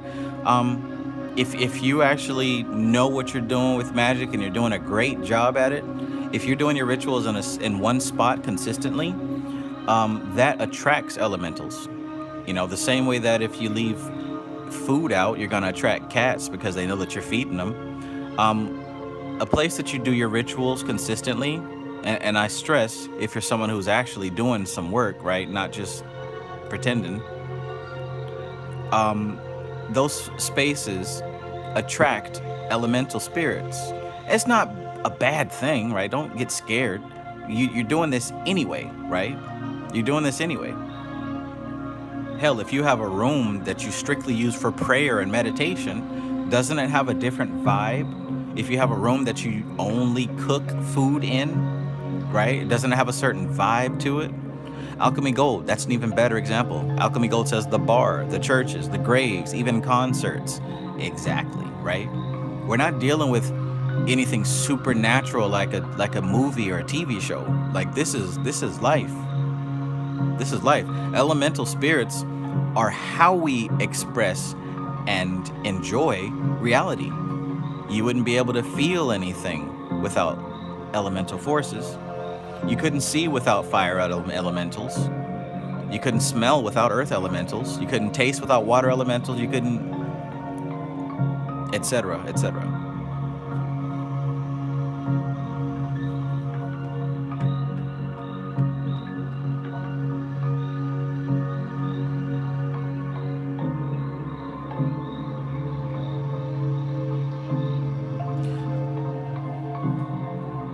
MC Maestro says, during certain rituals in eliminating space, I see them hopping about on my altar. Yes, yes. You guys ever seen orbs? You ever do meditations and just kind of chill and like you start to see orbs? Maybe not all the time, but maybe every now and then. And I also want to say this stuff it's not all visual. You're not always going to see them. It's you've got to be somebody who was already seeing stuff to see them. But they're not meant to be seen. They're etheric. They're not physical. They're subtle. They're subtle.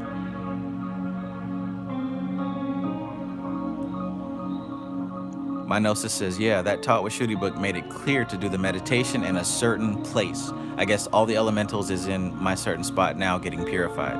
Yes, yes.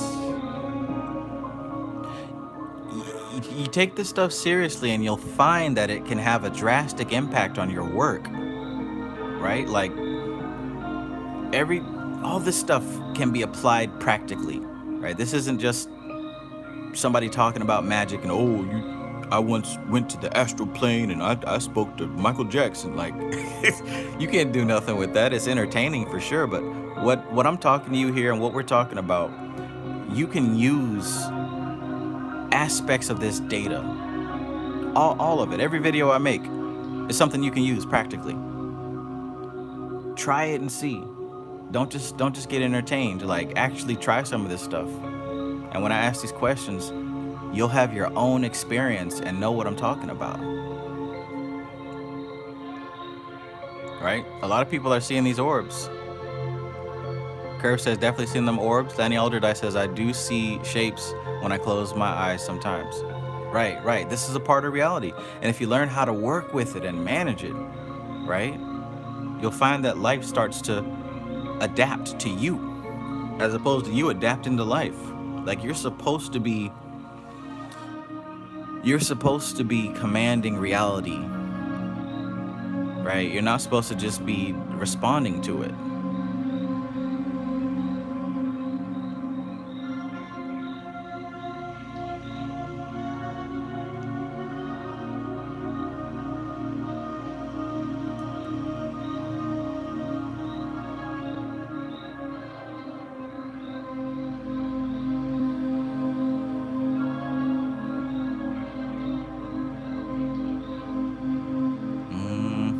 Let's keep going.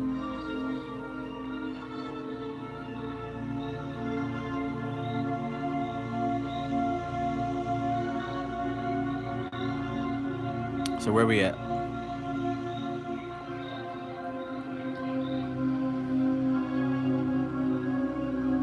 Yeah, okay, so we just talked about the lords of form. The lords of form are they who govern all physical and chemical affinities, and to them applies all that has been said of the previous evolution. By their aid, we may penetrate into the knowledge of the relationship of things.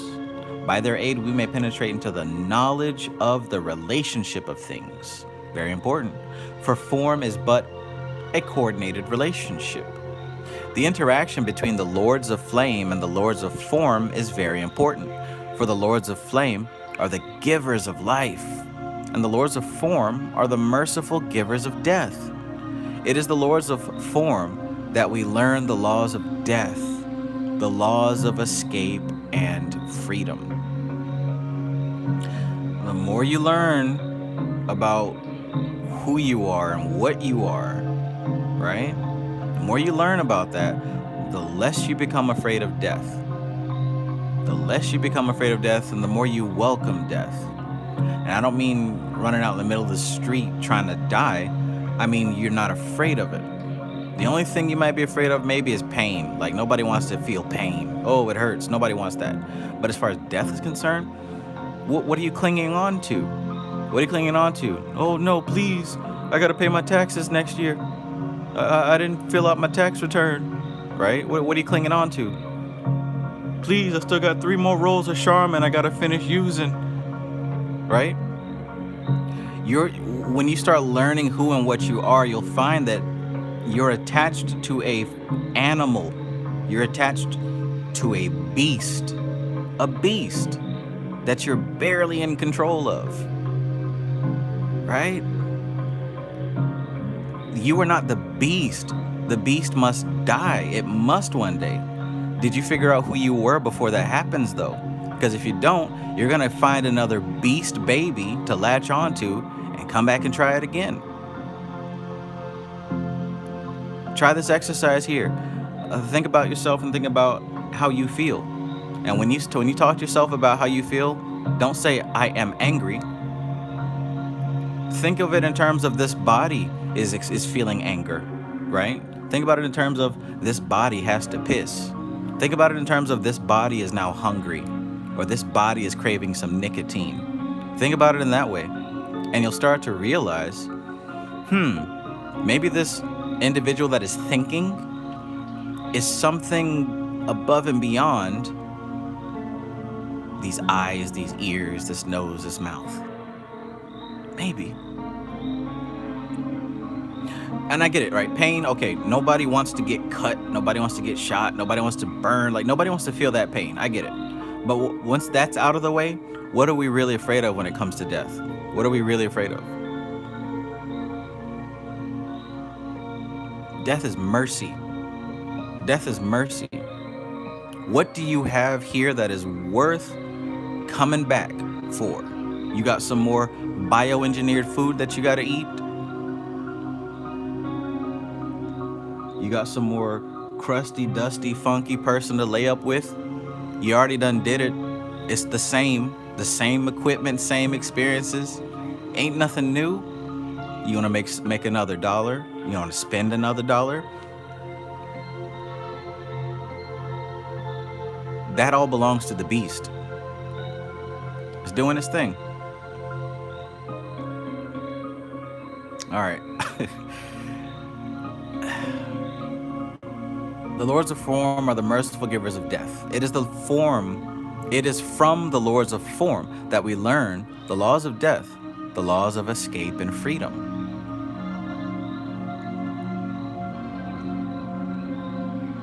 Escape and freedom.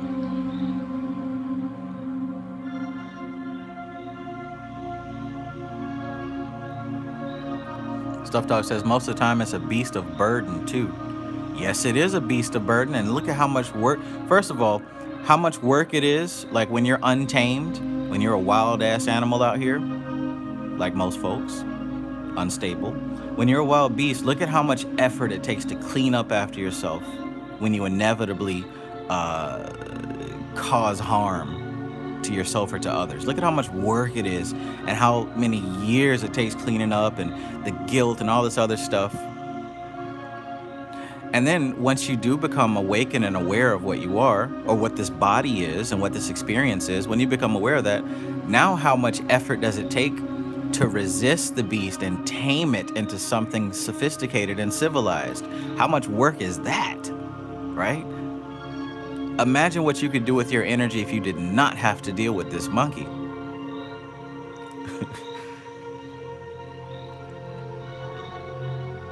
Picture that, right? Who would you be if you did not have to deal with the burden of the beast? Who would you be? Like, what would you be accomplishing, right? Think about what you'd be doing in life if you could really ascend past the animal stuff, right? I'm talking about, what if you could rise above the need for sex, rise above food, rise above needing to wipe with Charmin, rising above like all the human stuff? Like, what would you do with your energy and your attention? Think about that. MC Master says, my roommate's watching Planet of the Apes right now. It's a sign. It's a sign from Solomon and Jesus.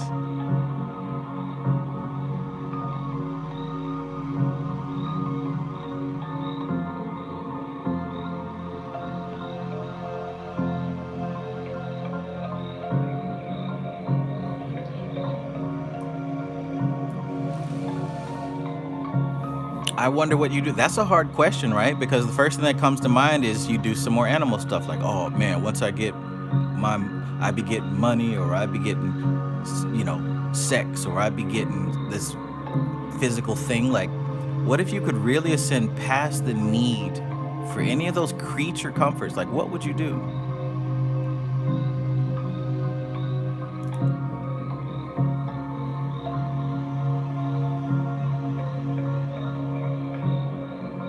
Stacy says, is suicide a way to skip around or cheat? To skip ahead or cheat?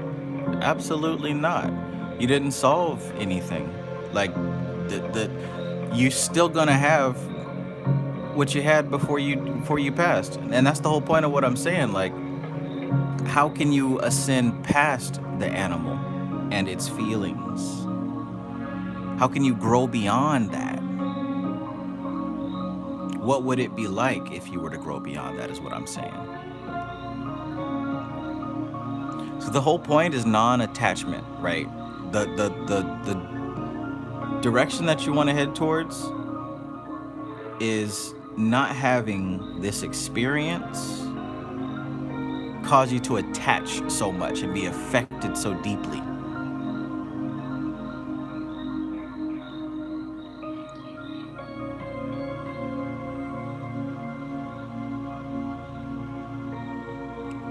Tive Tai says, I hear you, but what else is there? Is it just a cycle of going back to the darkness that spawned us, or perhaps being a deity to get tired of that and want to come back to being a human animal?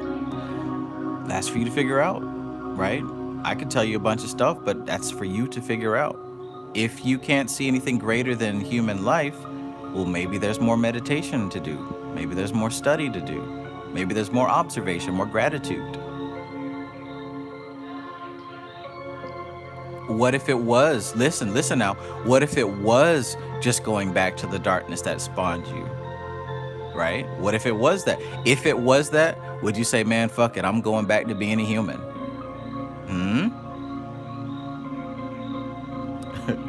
I'm going back to paying taxes and wiping with Charmin. I got to go back and get some more of that KFC, Church's, Popeye's fried chicken. I got to go back and listen to some more Sexy Red. I can't take this infinite peace anymore. I need to hear what Drizzy responded to Kendrick. I must. Give me a fresh, smooth brain and a body to go back and get some more of this.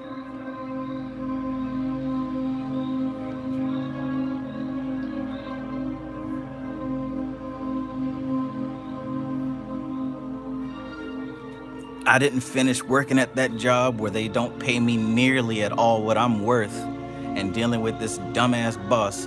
I didn't get enough of that. I didn't get enough of these trifling partners, right? Right? Would you rather have that instead of darkness, blackness? I'm not saying that's all that there is, but I'm saying, like, look at what you have in your mind as options. If you haven't found anything better than this human experience, perhaps there's more work to do. Ain't nothing gonna convince me to stay. Period. There aren't enough titties. There aren't enough fruity pebbles.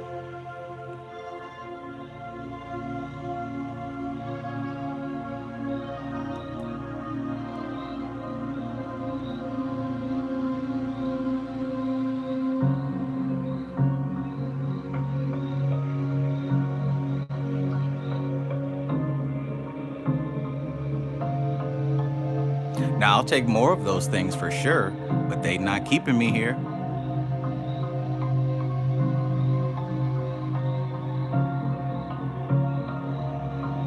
Aldin says, oh, that's a good one. Aldin says, Trav, can we burn all our karma? The Hindus say we got to go through countless lifetimes. I've been so confused about that. I've been confused about this for a while. So check this out. Who does karma belong to? Yes. Whoever karma belongs to has to burn it countlessly until it is balanced. Karma is the process of the body. Karma is the process of the animal, the beast. Karma belongs to the beast. Every molecule and particle of your body has a long history and a long future, right? As soon as your body dissolves and the pieces go over here and go over there, it's going to become more things and different things. And oh, how painful it would be to remain attached and to be shattered and following all those other pieces, thinking that you have a price to pay. You were never here. Consciousness never did anything, has no part of this. It's only when you are attached and you believe that you do, that you follow that karma. When we talk about burning the karma, what we're really talking about is burning the attachment to karma.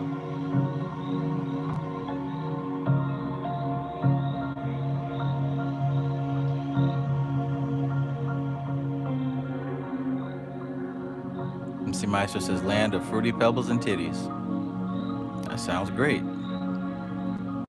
But if I see that in the astral plane, I'm gonna have to keep it moving because it's a trap. Nice.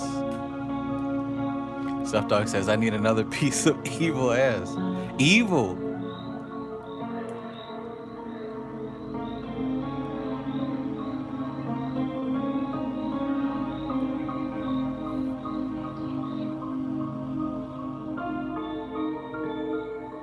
All right, let's keep going.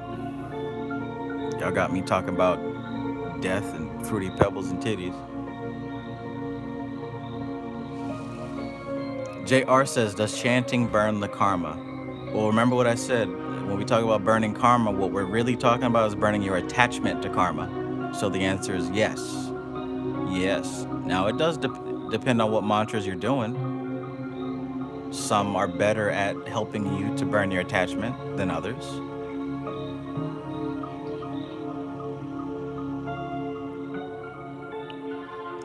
Get you a mantra associated with an actual deity, right? Look up Lakshmi mantra, look up Durga mantra, look up Shiva mantra, Vishnu mantra. Look up a mantra associated with a deity and follow that rabbit hole. Look up Ganesh mantra, right? Find one of those. Curve says, fruity pebbles and titties, the new mantra. No. Let's let's change the railroad track here.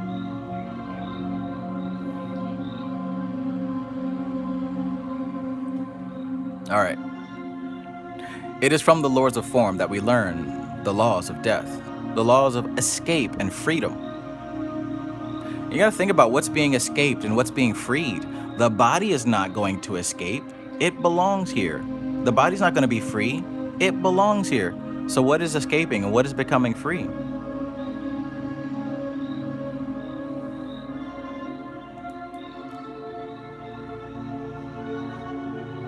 Oh, okay. Well, hey, and here's the thing, right? Here's the thing. Maybe you could do your fruity pebbles and titties mantra, because if you if you overload it and overwhelm it, it'll be to the point where it becomes disgusting, right? Too much of something can turn you off from it, can it? You can win in any direction you choose to go, as long as you go full speed. You can win in every direction. I was talking with Shango earlier today, right? We were playing some Fortnite. Shango jumped on Fortnite. We were playing, and he reminded me of the part of Durana Darshan. Shout out to Big Nanda. I heard that he recently came down from the Himalayas to give a message just the other day.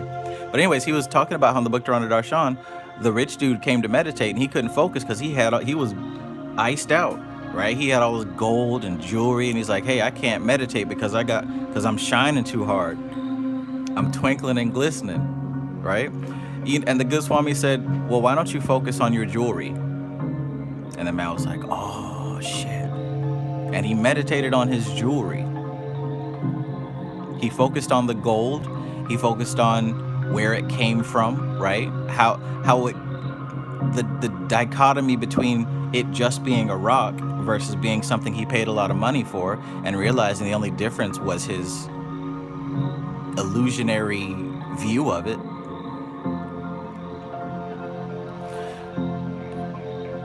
All right.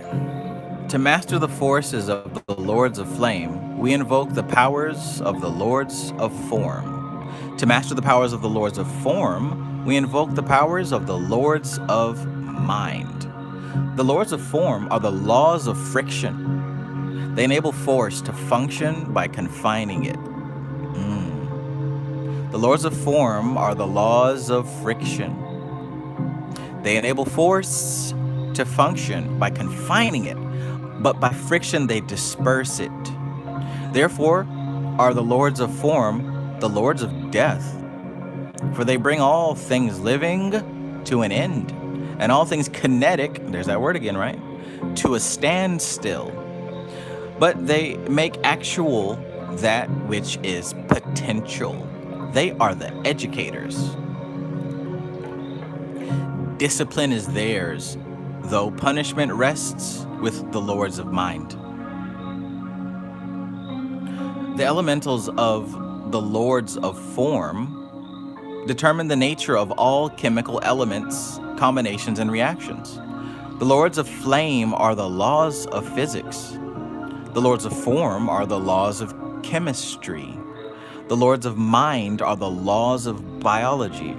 The Lords of Humanity will be the laws of sociology. Ooh, we already got our position lined up. Now notice here, she's not making a typo or grammatical mistake here. She's saying that the Lords of Flame are the laws of physics. Do you understand that? Think about the laws of physics. And understand that each one of those laws, and the ones that we haven't discovered yet, are the actual Lords of Flame. Like, that's them. The forces that hold reality together. They are the rules of the game. Or I should say, they are the living manifestation of the rules of the game.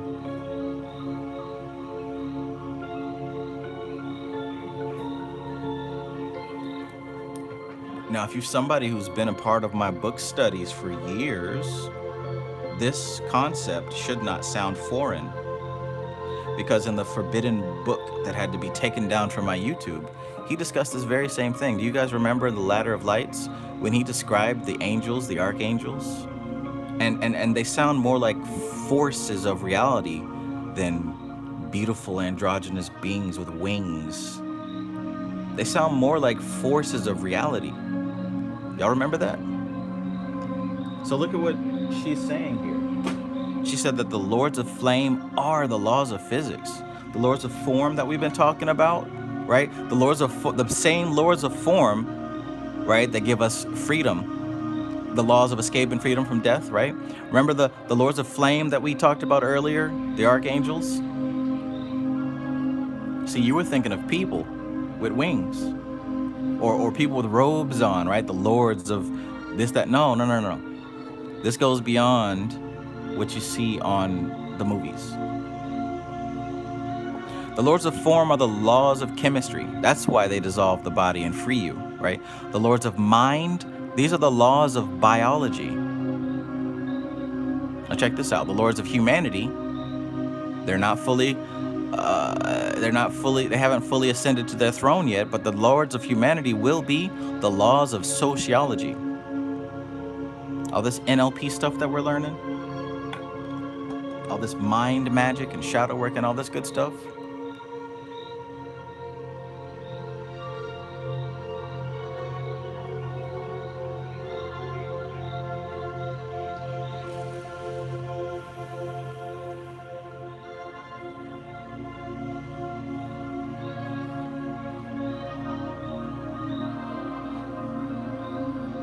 MC Maestro says, whenever we disprove one of these laws, they passed on, as she said earlier. Wow, that's one way to kill an angel, huh? Nuru, peace. Nuru says, being free begins with simply knowing death is false, and your divine formless awareness is permanent and unkillable. Amen.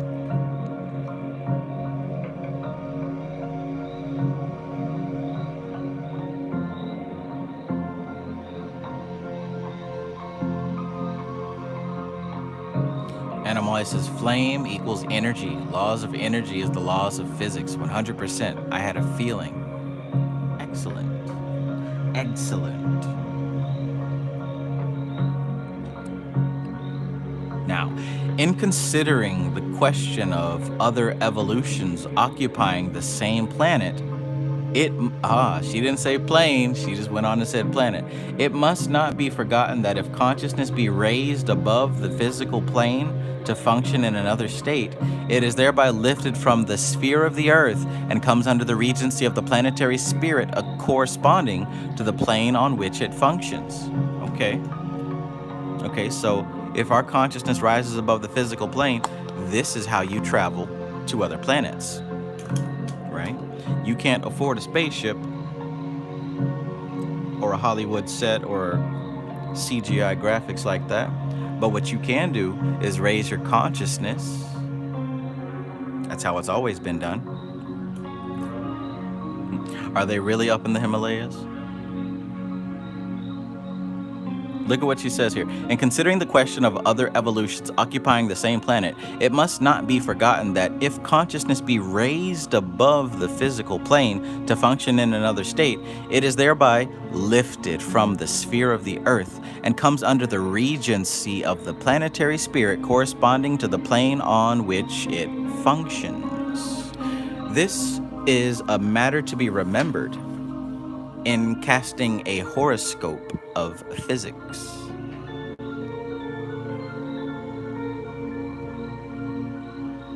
In this teaching, however, we will only deal with those influences operating on the Earth sphere. These include those influences operating on the etheric subplanes while approaching the Earth on the involutionary arc, and those which also influence the Earth on the evolutionary arc.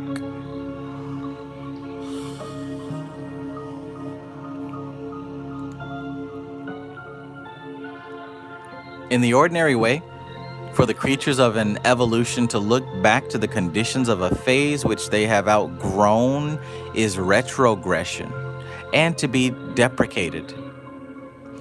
In the ordinary way, for the creatures of an evolution to look back to the conditions of a phase which they have outgrown is retrogression, and to be deprecated. Those who have immediately passed beyond the Earth's sphere are not permitted to look back, lest they become earth-bound. Hence, the evil of interference with the spirits of the recently departed, save for the purpose of giving quittance. Dang, did you hear that?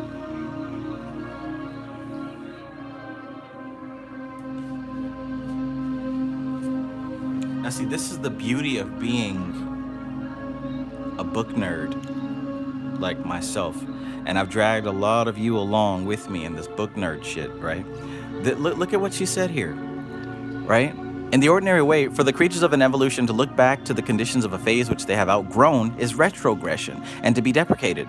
Those who have immediately passed beyond the Earth's sphere, those who passed away, who died, are not permitted to look back, lest they become earthbound. Hence the evil of interference with the spirits of the recently departed, save for the purpose of giving quittance. Again, that shouldn't be the first time you've heard of that. Do y'all remember this? Who was present for this one? Framestar Films, peace, peace.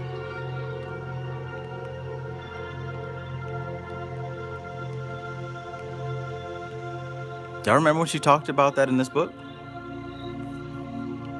Because we did go through this.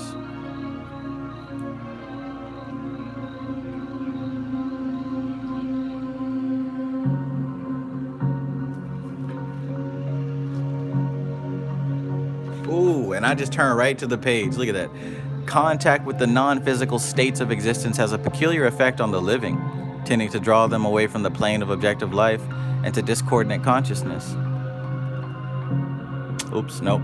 That's about living people, not the dead people. Let's see if I can bibliomance my way to the right passage. There we go.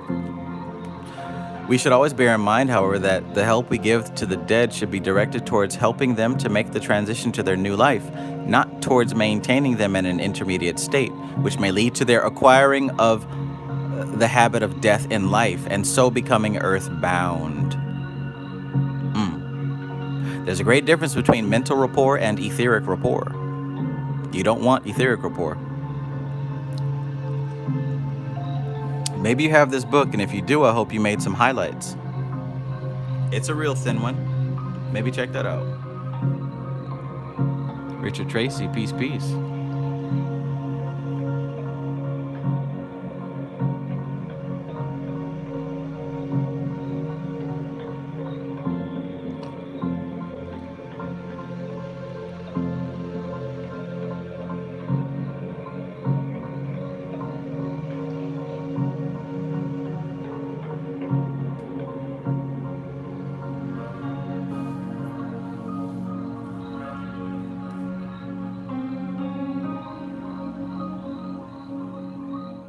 Stuff starts connecting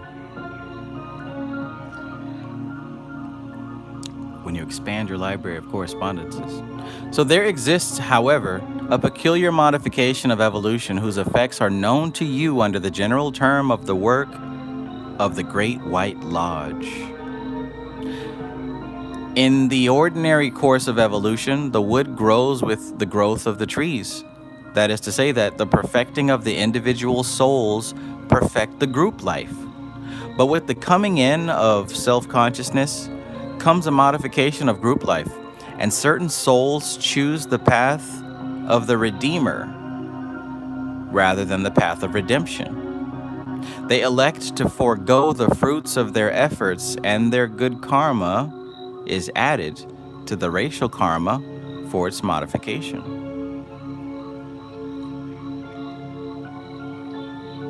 Wow.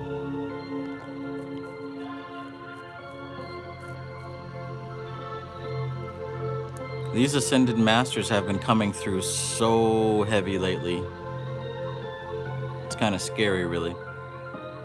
So my cousin just got this deck of oracle cards that is like all the different ascended masters. It's 144 cards.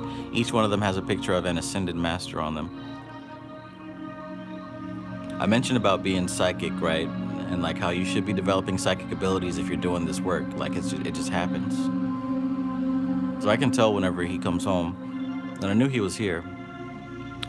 And I walked out of my room and I saw he left out on the table like specific ascended masters. Like he had Yogananda, he had Babaji up there, he had Vishnu, he had Lakshmi, Durga. Who am I missing? And there was another fellow who I wasn't familiar with. Also White Tara. Most of the ones that I've been working with in the past 12 months.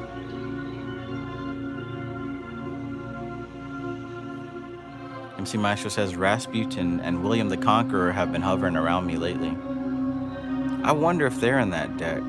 I mean, this is 144 ascended masters. Like I can't even imagine who else. Saint Germain. Holy shit! How'd you know that? Yeah, Saint Germain was the other one. Ooh, interesting. Tai. Yes, you're right.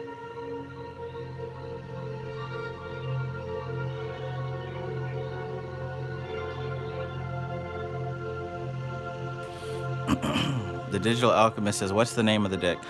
I don't know. My cousin bought it. I can run out there and see if he left the box. I think he left. Oh, that's crazy. You guessed exactly the one. Like, as soon as I saw you type it there, I saw the card. Yeah, I'll run out there real quick and see if it's, if he left the box out there, because I know he had the cards stacked up there in the decks. If it's still out there, I might grab them.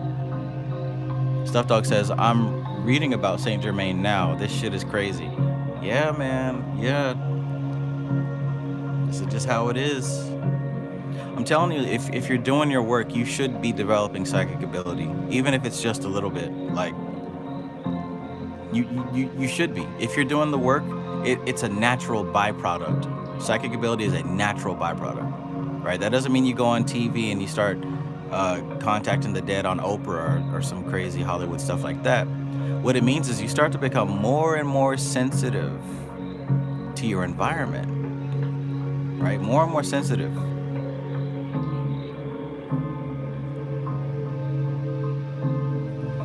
MC Master says, "I saw a post from a Pleiadian account talking about Saint Germain so people could vote for Trump."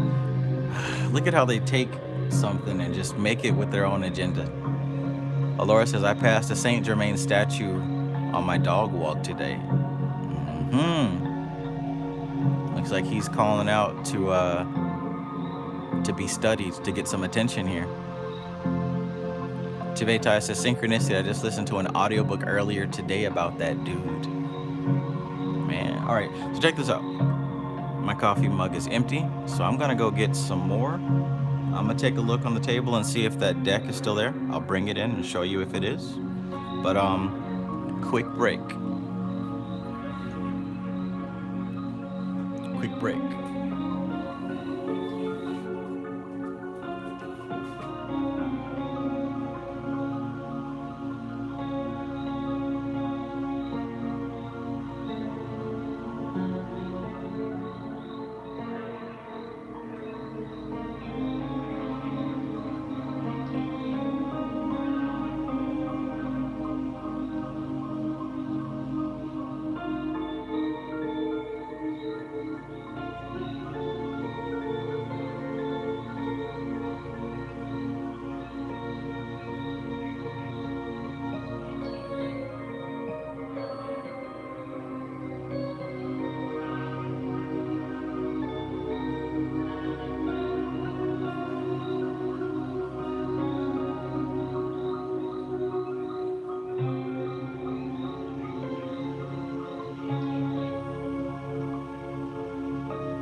this out.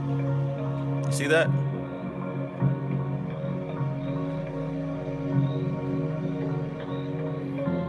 Guide me to my inner magic. You see that?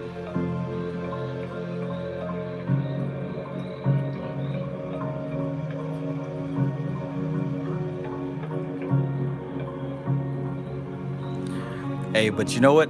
It's not an Ascended Master deck. I mean, you know what I'm saying? You could have Lakshmi, you could have Oshun, you could have all these other folks whose names I don't know by heart yet, but it's not an Ascended Master deck if you don't have this guy. You got to have Ashtar. You got to have Ashtar. All that I seek is found in me. You got to have Ashtar Star Command. If you ain't got Ashtar Star Command, you ain't got an Ascended Master deck. You ain't got a Great White Brotherhood deck. If you ain't got Ashtar in it, if Ashtar ain't in it, right? Ain't no fun if Ashtar don't get none. You better put some respect on his name too.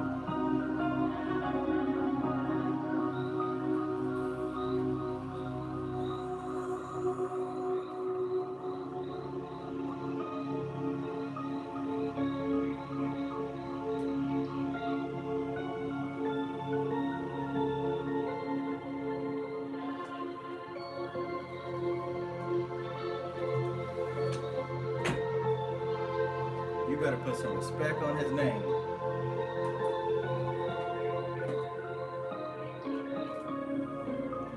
Or he gonna send that whole galactic fleet to your neighborhood.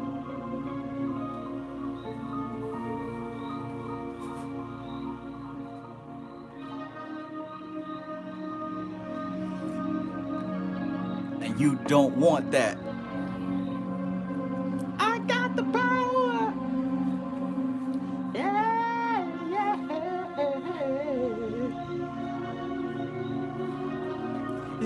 It's getting kinda hectic. Getting kinda hectic. Dun dun dun dun dun dun dun dun dun. Ashtar Star Command. Yeah.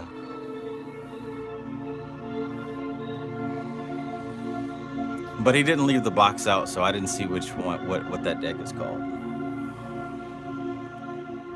He's probably playing 2K at this point. If I ask him, he might give it to me by the time this live stream's over.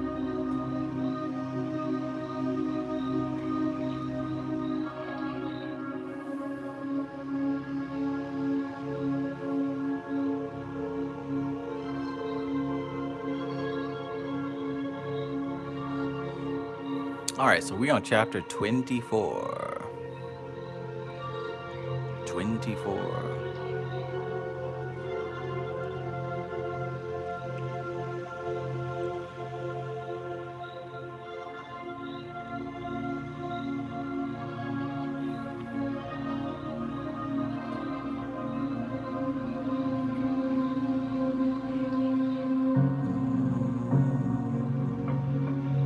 Alchemy Gold says this is an equal opportunity deck, all inclusive. Right, right. You got Ashtar sitting right next to Yogananda, right next to Oshun, right? Like the crack of the whip, I snap attack. Front to back in this game called rap.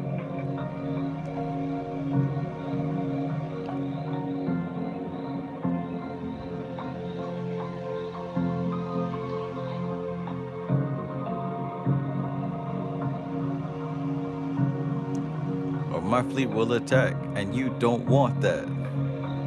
Tibetai says Rackham Willie is an honorary Ascended Master. Look, man, I'm rooting for him. I'm trying to get him in there. I'm pulling for him.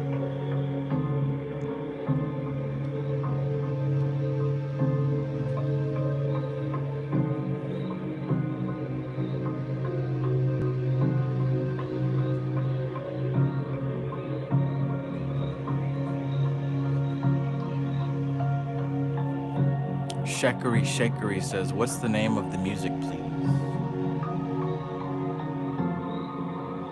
effective lucid dream waves, REM sleep.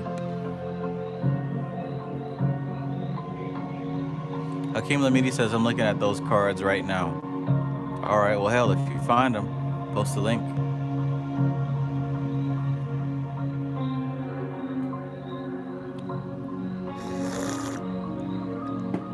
He says, from Ganesh to Apollo. Yeah, it's got Ganesh in there. See, we that's the beauty of it, right? We can make our own deck. I'm gonna make a deck like that, and I'm like, I might throw myself in there or some shit like that. You never know.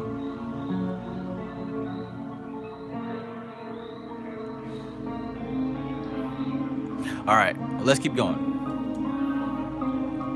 24. Influences which humanity exerts upon itself. It is not proposed in this teaching to recapitulate known facts in evolution, but rather to supplement that knowledge by the revelation of unknown factors and the explanation of the implications of little known or misunderstood factors. In previous lectures, we have dealt with pre-human evolutions and their influence upon humanity. In the present lecture, we will deal with certain little-known influences which humanity exerts upon itself. Do not let it be forgotten that all evolution has a sequence in time, or technically, a sequence in cause and effect. And though the path of evolution be so broad that many are contemporaries, yet the evolutionary types have a well-marked sequence. The average of the present humanity may be looked upon as being 2/3 of the way round the cycle. And it should also be remembered, with regard to the individual, that just as all the latencies of the past are innate in him, so are all the potentialities of the future. That's beautiful. And that some of these potentialities are on the threshold of actuality.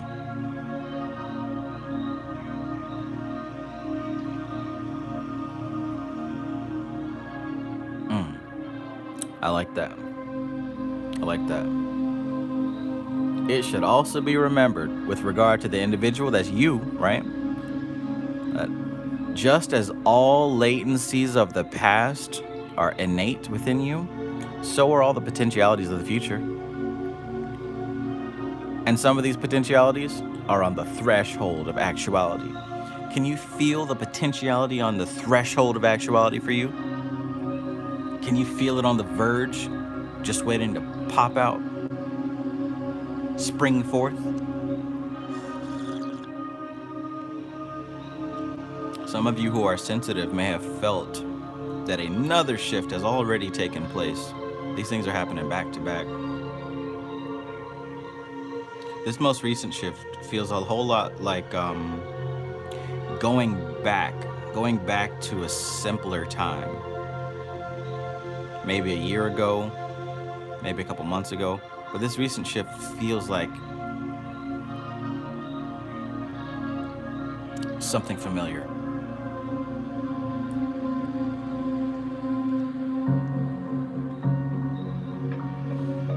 All right, Ghost Panther 22. Ghost Panther says, talking about Ophiel, got to go back to my original study. I'm on Astral Projection by Ophiel. Peace, Trav. Peace, Society.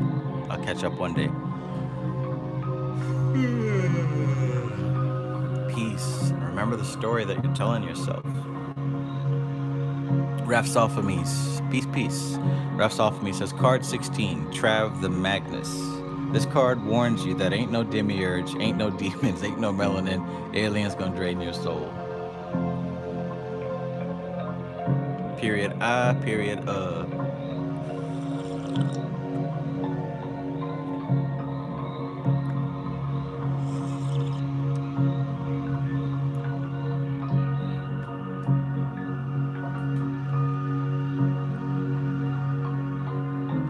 And that some of these potentialities are on the threshold of actuality. I'm telling you, since I've been doing these tarot and you know what? It's crazy. I don't even think I've been doing the tarot reads like at random. I think that this is like part of a specific message that's coming through piece by piece.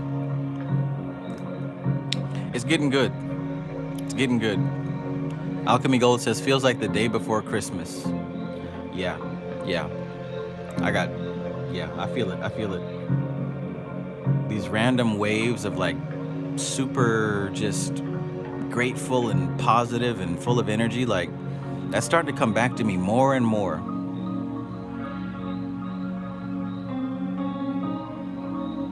MC Maestro says, this girl I'm having trouble with be saying that shit all the time. Saying which shit?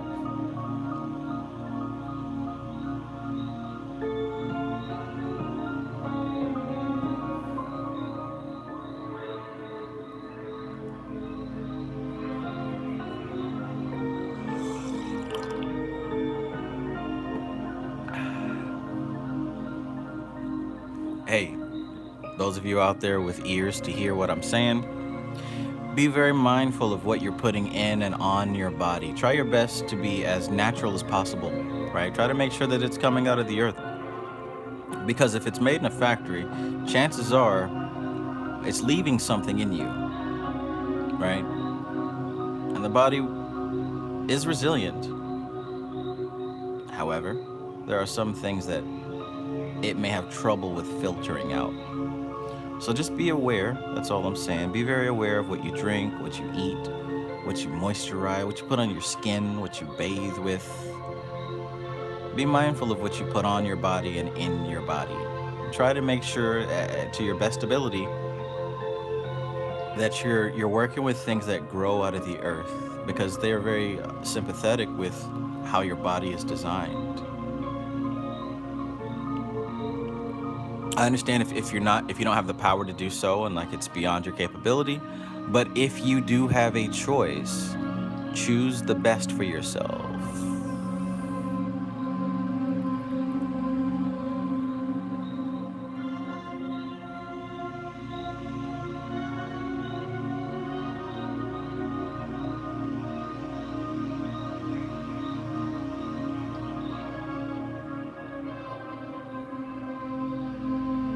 There's a lot of data out there, and I'm not saying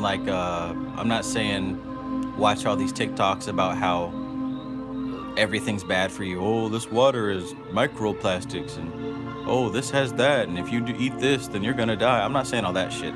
I'm just saying it's simply, the soap that you're using, the toothpaste that you're using, the deodorant. There are natural alternatives, and if you can, do it.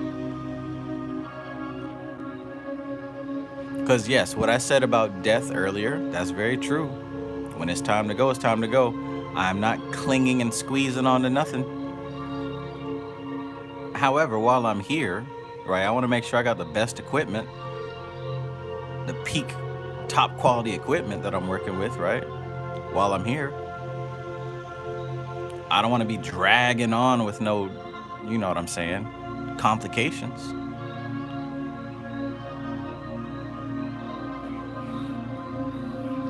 Do your best. Do your best.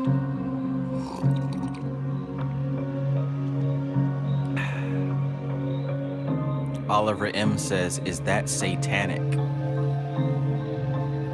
Period I, period yeah, that's pretty satanic if you ask me.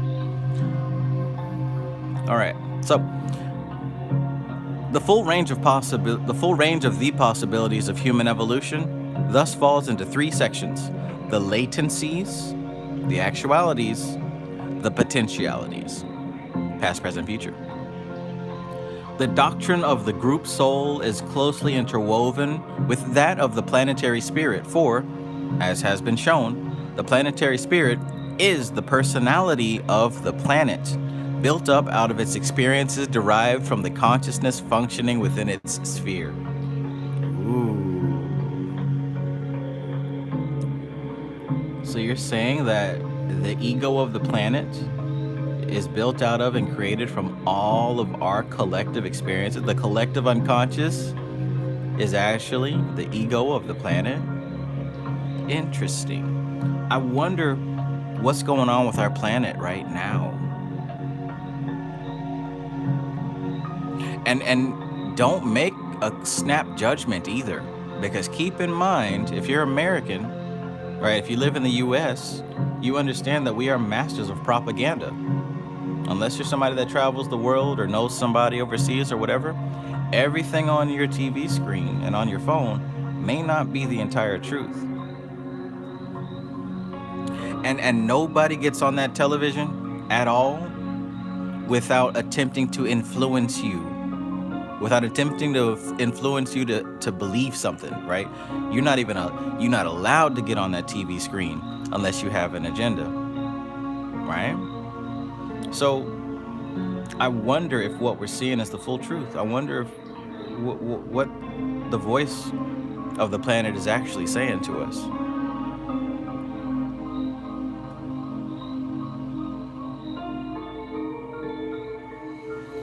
Ashiki says, now that Brother Panic YouTube channel has been removed and he has passed away, he is a full-blown ascended master that I am beginning to work with on the astral plane and above.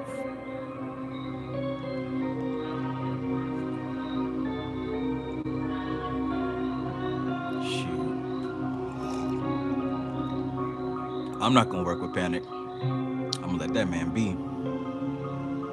Let him get the fuck up out of it. He didn't like y'all when y'all was here. When he was here, I'm sure he don't want nobody calling on him now that he's gone. I'm just saying. He turned the comments off.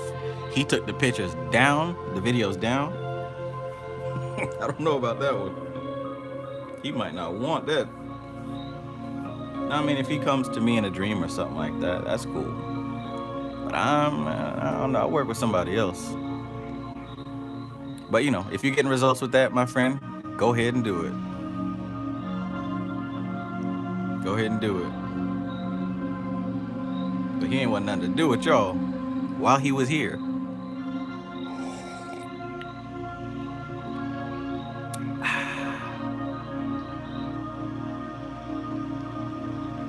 Nuru says, Trav, your point about doing the work and increased sentience or telepathy is real. Our aura expands with the work like a radio tuner that moves from scratchy noise to a clear signal. Yes. Yes, that's a great way to put it. And it's true. Like I said, you become more sensitive to your environment, and that's because you're tuning in to the point where you're removing the static and you're getting more clear. That's why these synchronicities start to ramp up and amp up.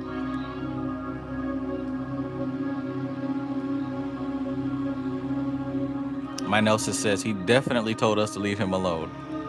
Yeah, I'm just saying, you know what I'm saying? If you're getting results, you're gonna do what you gotta do, but yeah. Panic has, the sign that he has shown is he has finished, right? He's done. He's done his thing and he's gone. He is out.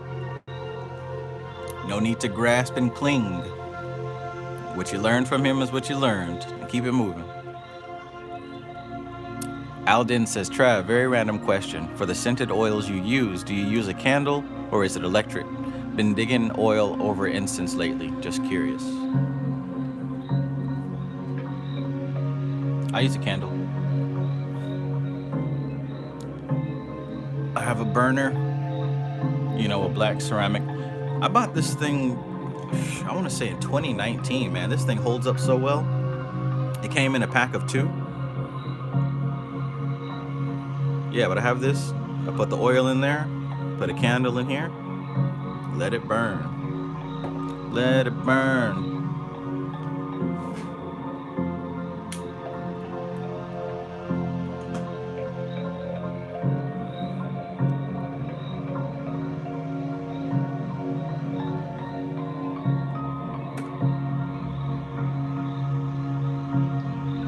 Etheric, peace, peace.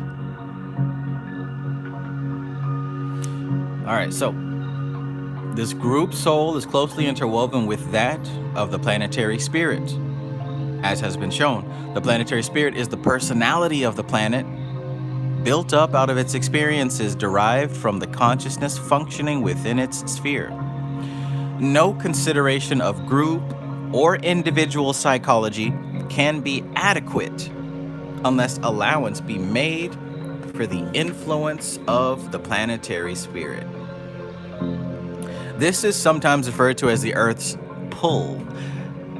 And as it was built up in the past, and contains nothing of the future, it is necessarily purely atavistic, and therefore, relatively speaking, evil. And in case you're confused, you know, when she says evil, she's not talking about Michael Myers stabbing people. When she's talking about evil, she's talking about things that are pulling outward towards the ring chaos. She's talking about things that are in the past, things that have served their purpose, and they are no longer useful or appropriate in the present time, right? For example, they said that the Mayans or the Aztecs or whatever would take people up to the top of the pyramid thing and rip their heart out while they were still alive as a sacrifice, right? That is evil, not because somebody got hurt.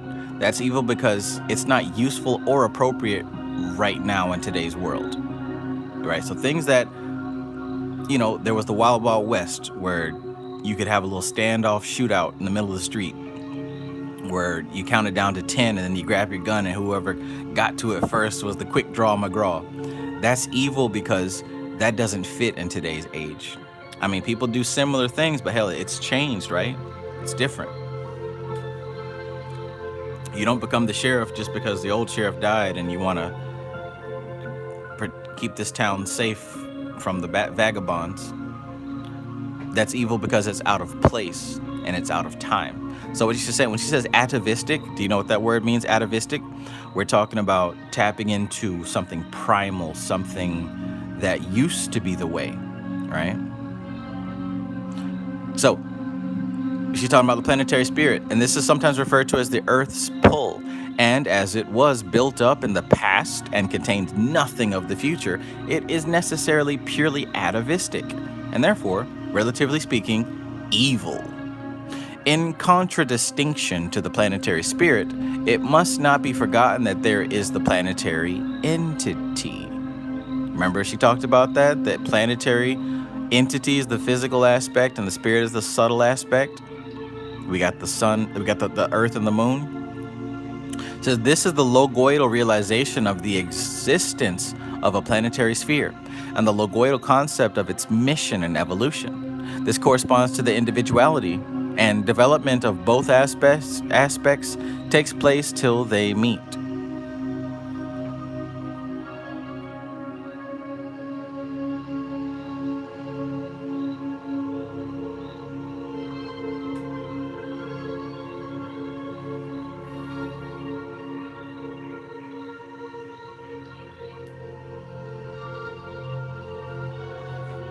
MC Maestro says the villain from Power Rangers coming back after 10,000 years. Fathom that, man.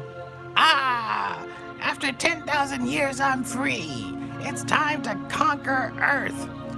10,000 years? She's been in a sewer drain? That's a long time. Nothing of the Earth as she knows it will be the same. 1111. Thank you, Alchemy Gold. All right. So, with regard to a planetary spirit, however, it is built up out of the realizations of the conscious life of its sphere. And as it is not possible to realize a thing until after its occurrence, the planetary spirit is always a stage behind humanity in its evolution. Interesting. Interesting.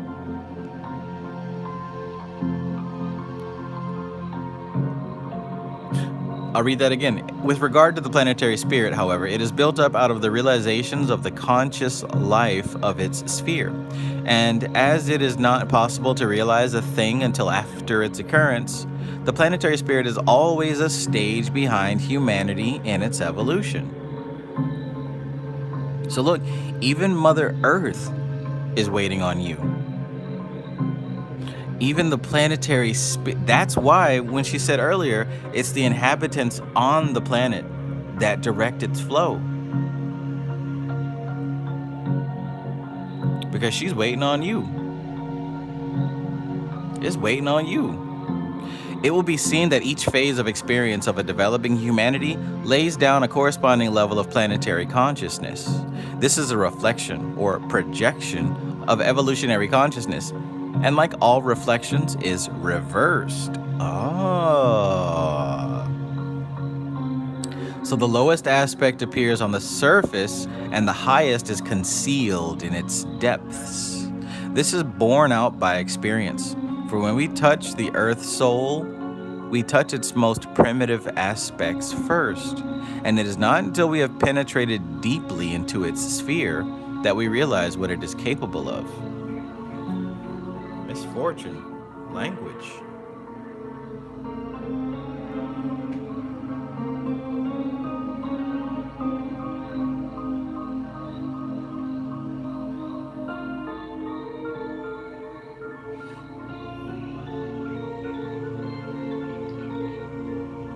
This is borne out by experience, for when we touch the earth's soul, we touch its most primitive aspects first, and it is not until we have penetrated deeply into its sphere that we realize what it is capable of. It is very necessary in approaching these matters that we should not investigate them until full self-consciousness has been attained. If we approach them by means of subconsciousness, we make ourselves one with them, and the lesser is under the dominion of the greater, the individual of the mass. Oh my. Think about that right there. It's very necessary in approaching these matters, right? Where we're talking about this earth soul. She went from saying, no, I love how she does this. She'll talk about a thing generally, and like over the course of several chapters, she'll slowly start getting specific with what she's actually talking about. On this page, she really flipped it from planetary spirit to earth soul. Like, I didn't even notice it. So cool.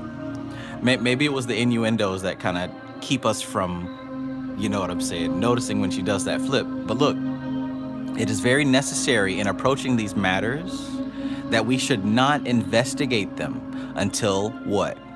Until full self-consciousness has been attained, right? Because if you're playing around with this stuff and you don't even know who you are, then of course you're going to get absorbed by it. She says, if we approach them by means of subconsciousness, we make ourselves one with them. And of course we would, because the subconscious mind of the planet is connected to the subconscious mind of the individual.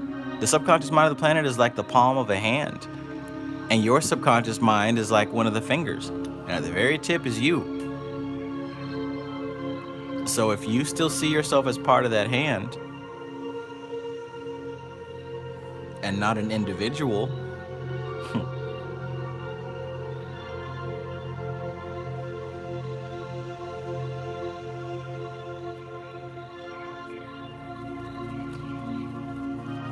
shakery, shakery, peace to you.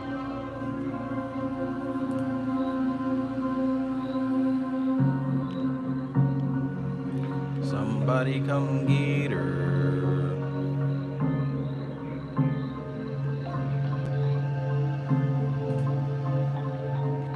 Speaking of Ophiel,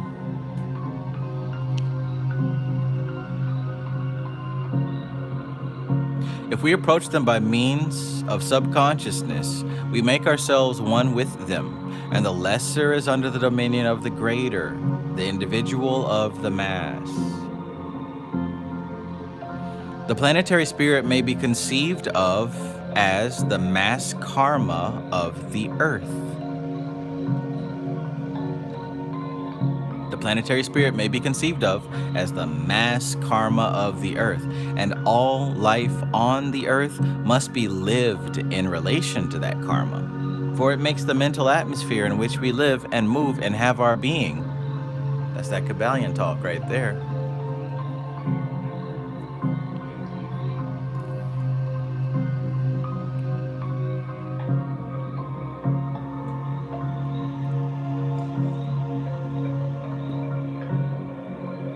Planetary spirit may be conceived of as the mass karma of the earth.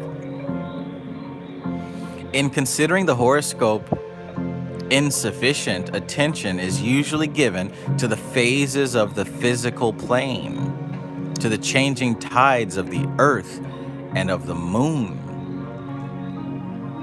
It is not enough to note the moon's position. It should be observed whether she is in her negative or positive phase. Likewise with the earth, the season of the elements should be observed. All these play an important part in human affairs, for though they are not determining, they are conditioning. Yes, look at that. So look, when you look at astrology, right, of course, what she's saying is there's more to look at than just what you see in the newspaper. We should also take into consideration the negative and the positive phase of the earth and the moon. And notice that these things are moving constantly. But look at what she says here. I want you to pay attention to this. The seasons should also be observed. Look at this. All these play an important part in human affairs. Check this out. For though they are not determining, they are conditioning. So look, the stars, the moon in Cancer right now, and oh, we just got an eclipse and Pluto retrograde and all this stuff, that doesn't determine anything. However, these are the conditioning influences right now. These are the conditioning influences at play. If you stick a pot pie in the oven and turn that oven up to 450 degrees, that heat is gonna condition that pot pie. Now, hey, I don't know if it's gonna be burnt to a blackened, inedible crisp. I don't know if it's gonna be undercooked and ice cold in the center. Have you ever had a pot pie cooking in the oven that wasn't complete? And you go to get a big spoonful and put it in your mouth and go to chew it up and it's ice cold? Isn't that awful? Right? So that intense heat of the oven is gonna condition that pot pie. But really it's up to you to whether it's gonna still be ice cold in the middle, whether it's gonna be black as a struck match, or if it's gonna be perfect, right? That's your part. But notice that about astrology. On Instagram, I keep posting my video about, oh, the moon has entered this and the moon has entered that. That's just telling you the conditions. That's just the weather, right? If it's raining outside, that doesn't determine anything. That just conditions, right? You might want to bring a jacket and an umbrella and some of those ugly ass boots.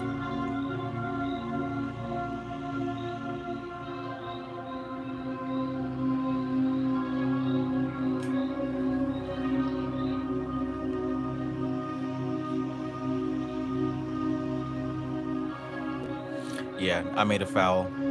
I cooked my son some dinner, and I swear I had the temperature right and the time right. I don't know what it was, but I scooped out that middle, and the oven was not ovening. The pot pie was not potting.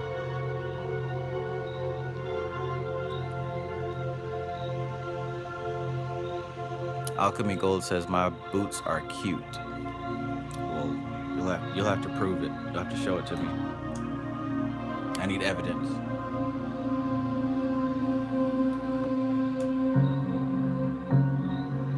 We got it right though. We fixed it up. I noticed it first, so I was the one traumatized, not him. I was the one traumatized. I swore it was perfect.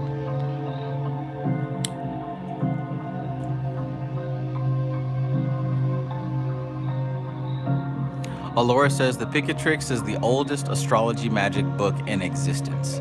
There's a section where you can find really true love or kill your neighbor. LOL. Same transit, different uses. Right, right. So keep that in mind. Oops. I dropped my highlighter. Sheesh, man. They even have a different spirit put over me for this particular session of the book read. Because I don't know if you noticed, but this spirit is a whole lot different than the previous one.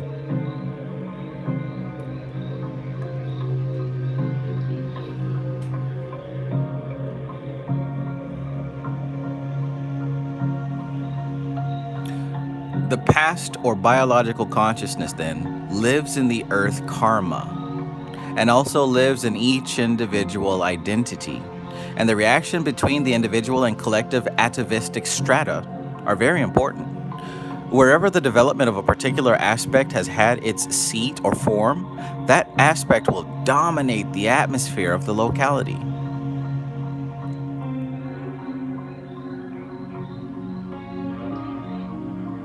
Where the druidical cults built up their powers These powers will remain in evidence and will stimulate that aspect of an individual which they were designed to bring into function. And while this method of bathing in the mental atmosphere is valuable for adjusting the balance of the individual who is lacking in this respect, it is injudicious for those who already have an overplus of it. And as these feel themselves to be alien in the modern civilization, they are irresistibly attracted towards the ancient cultures, and an oversetting of balance may be the consequence. If you may recall earlier when we were talking about elementals, and somebody asked, well, do elementals accumulate in a particular space?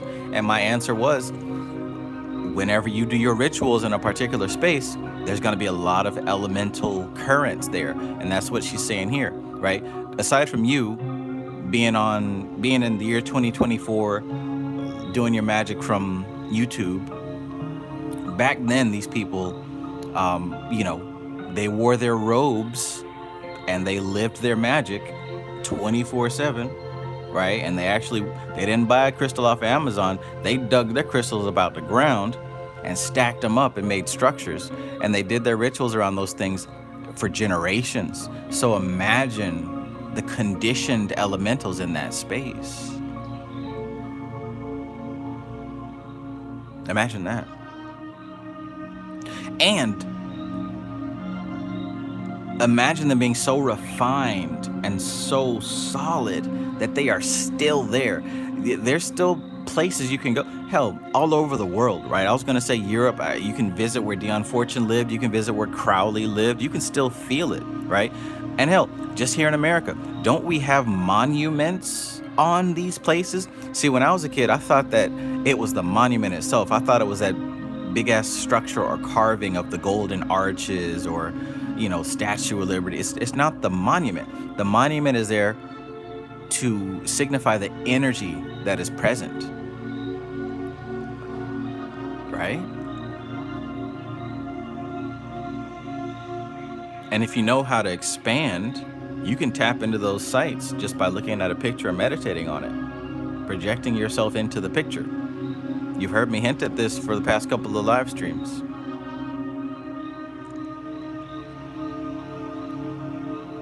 Interesting. So each race maintains its cultural traditions, and each cult survives until the faculties which it was designed to initiate have become the normal inheritance of the species. Aww. Then it ceases to become esoteric and becomes exoteric. Hey, that's cool. Let's read that again and understand it.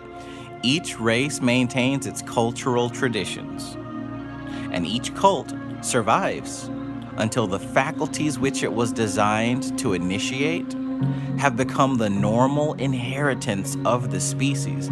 Look, when we do this stuff, we do it for everybody. There is no solo. There is no, just me. Like, all the work that you do is for the whole. You can't even escape it. You can't even escape it. And what happens next, right? She said that each race maintains its cultural traditions, and each cult survives until the faculties which it was designed to initiate have become the normal inheritance of the species. Then it ceases to become esoteric and becomes exoteric. Were not all these religions and spiritual practices at one point secret? They were all secret at one point. And guess what? Now you can just buy a book off of Amazon and become an overnight expert, making your videos and teaching people all about Palo Mayombe and Santeria. After you read 3 chapters in a book that you got off of Amazon, now you're an expert. Well, if these things used to be kept secret for so long, and now it's exoteric in public, well, perhaps the work of that magic system has been completed.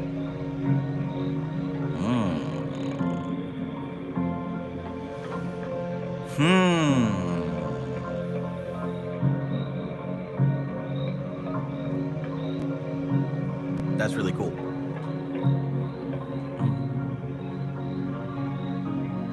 See, these particular magical systems are designed to make contact with specific forces. And it appears that Once these forces have been contacted and really made accessible to the human race, the work of that cult is done. So you'll have people on. See, you can fear is a sign of ignorance, right? And that's not trying to talk shit or slight anybody. But you can see these people who don't know what they're talking about by the level of fear that they have. Oh, look at the cult of Saturn worshippers. Look at the Saturn. Look what they're doing. Just say you don't understand and keep it moving. But people still demonize things that they don't understand, even in this day and age. Every spiritual group in a spiritual system is getting into contact with a force that the human race needs to evolve. Every single one of them. Even the people that you're scared, oh, the Illuminati, they're contacting Nephilim and fallen reptilians. Okay, well, guess what? We must need that if that's what they're doing. I'm not saying that in their minds they're doing, but hell, I don't know what they're thinking. Maybe they're doing it for the best of mankind, right? Maybe these people really are the heroes. And you just get all your information from conspiracy websites so you wouldn't know. Tivetai says, is this somehow related to egregores? It can be, right? Egregores are nothing but channels to receive this energy, whether created intentionally or non-intentionally. Egregores are figments of our imagination, right? They are elemental spirits that are compiled together into some type of etheric golem, but really what it is a vessel and a channel for something on the plane above it to come through. Say, for example, you might not know how to tap into pure Mars energy. So what's the next best thing? You have some type of thought form that can channel it for you and break it down and make it digestible. Make it digestible. So if your question is this somehow related to egregores? The answer would be absolutely, entirely related to egregores. Because when you think about these cults, right?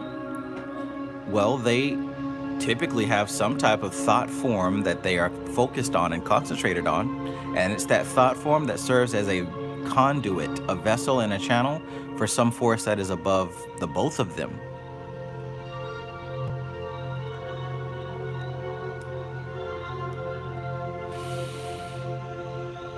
Cults do not die because they are cut off from the march of progress, but because their spiritual principle is absorbed completely in the life of the race. This gives me a whole new layer to there are no enemies. But Trav, Bill Gates is buying up all the gardens. Well, maybe that's what we need. Maybe that's what Mother Earth needs.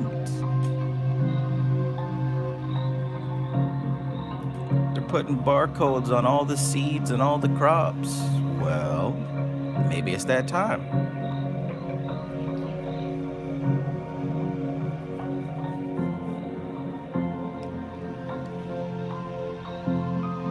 That which they set out to teach is taken for granted, and their day and teaching is over, because the pupil knows the lesson. That which is slowed off is but the effect, accretions of human opinion seeking to explain that which transcends it.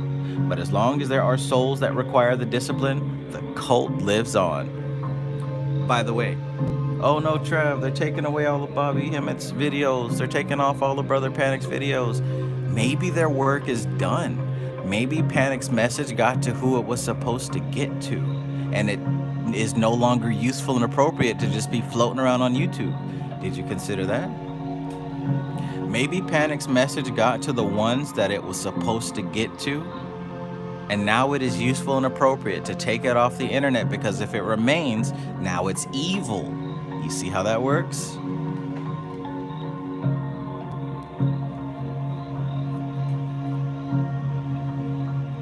Somebody might understand that. There's probably one person. Yeah, one person, one who was the recipient of Panic's messages, right? It wasn't for everybody, even though a lot of people watched it. He turned the comments off because he wasn't here to get comments. He wasn't here to have a social thing. He was here to get a message across to a specific group of individuals. And that message has gotten across. So the videos are gone now. That's it. It's a wrap. Each race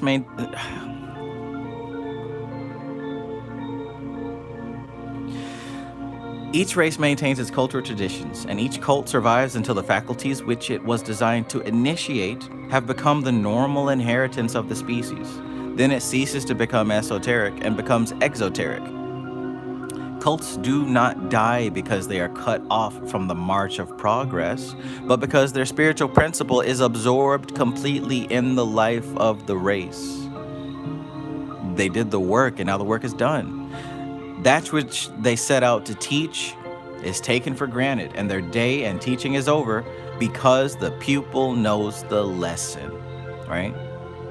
That which is cast off, right? That which is sloughed off, that which is cast off is but the effete accretions, is the shit, right? Is but the effete accretions of human opinion seeking to explain that which transcends it.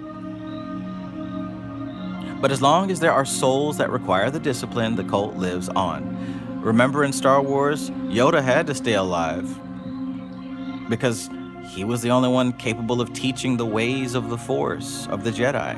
He could not die until he was able to pass it on to Luke, right?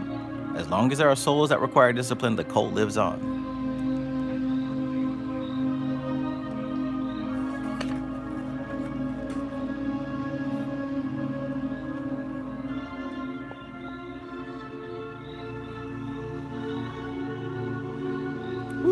Y'all all right?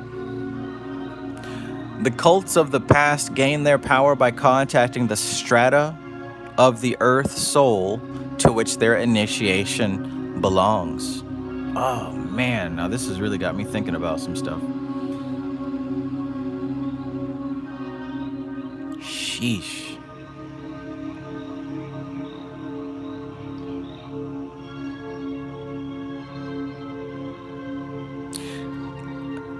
Now be it known that these strata have close connection with the elementals, being used by them for the building of the thought forms, which enable them to assume a species of incarnation. Therefore, the contacts of an atavistic cult may be far-reaching. Ooh. So break that down, right? An atavistic cult might be worshiping, say, a cat, but it could be that cat that they worship is actually a previous species that inhabited the earth, right? Whose souls now have taken form of that cat. So they're not worshiping cats like you think, like your house cat. No, at the time of them doing this worship, the actual cat that they're worshiping is a species that, hell, it could have been dinosaurs, right? That have taken on a new form. Let's read that again. Now be it known that these strata have close connections with the elementals, being used by them for the building of the thought forms, which enable them to assume a species of incarnation. Right? And let me clean up what I just said. It wouldn't be like some older species of dinosaur or whatever. It would be an older species of elementals. Imagine an ancient species of elementals that have been here. Because remember what I said about the elementals, how they surround us all. We everything that we do is through the agency of the elementals, like literally. Me picking up this coffee mug and drinking this coffee, it's water elementals involved, it's earth elementals involved, fire elementals involved to heat up the coffee, air elementals involved to blow off that steam. Everything we do is through the agency of these elementals. So imagine elementals that have been here for a super long time, like trillions of years, right? That have been here back when Cthulhu was here. Imagine being able to get into contact with those elementals. What kind of information would they hold? What kind of data could they give you? How could they change and affect your life, right?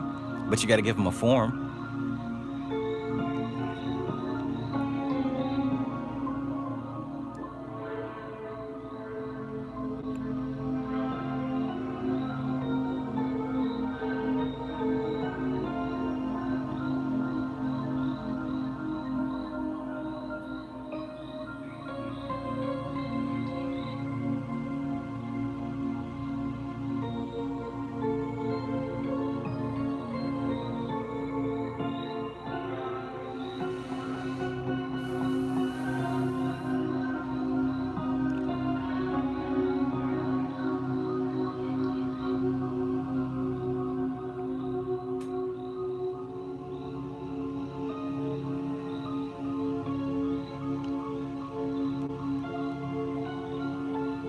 Yeah, that's given me some crazy ideas.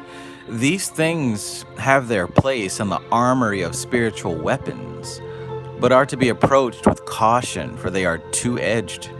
A knowledge of them is necessary in the study of psychical pathology, but not for self-development. These faculties are normal in us and receive an undue stimulus if unduly fostered.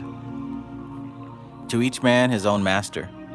Do not select a master of a lower or a different type of evolution to your own.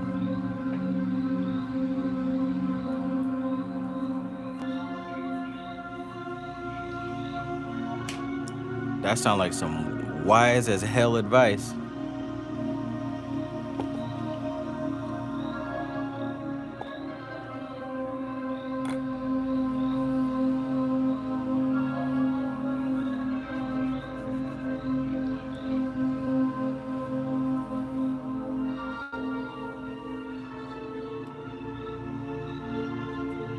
So many thoughts running through my head. I'm trying to choose just one.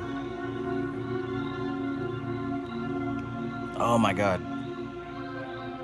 So tonight's selected study was more comprehensible than the previous. I would say more easily comprehensible, because she's starting to name names and describe things that we're familiar with, but at the same time, she's flooding my head with concepts that I never would have dreamed.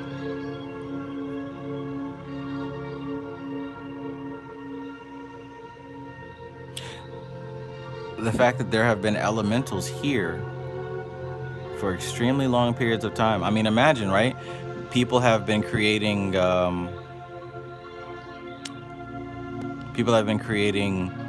images of like fairies and gnomes and things like that. Could those have just been egregores for these ancient elementals to take shape in?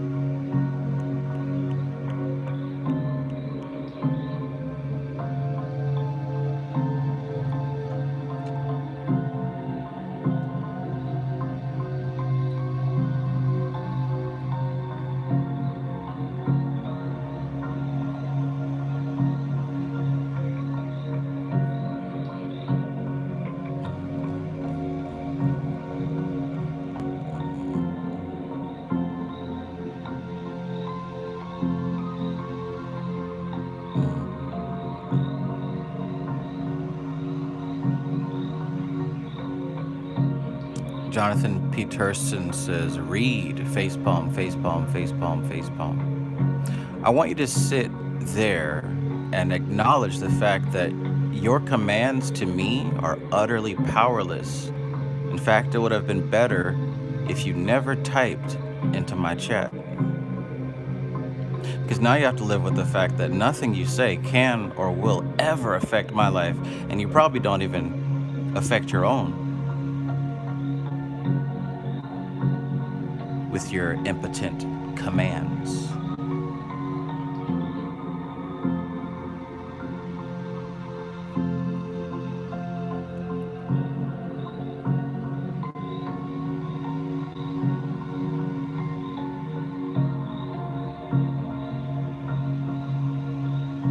Interesting.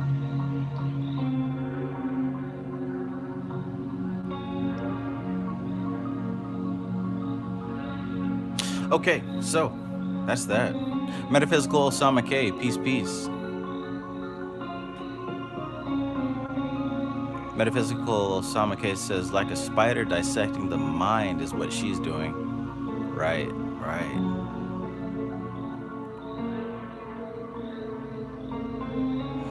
Anna says, I'm convinced ancient people found dinosaur bones and imagined it was a dragon. Fossils are found in stone. They must have lived in caves.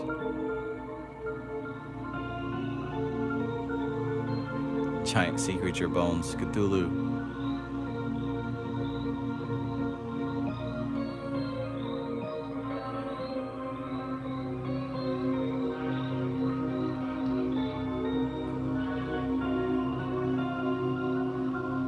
Alchemy Gold says, what would the Mandalorian be to Yoda? Elemental. I'm not sure. I never watched that series. I don't know.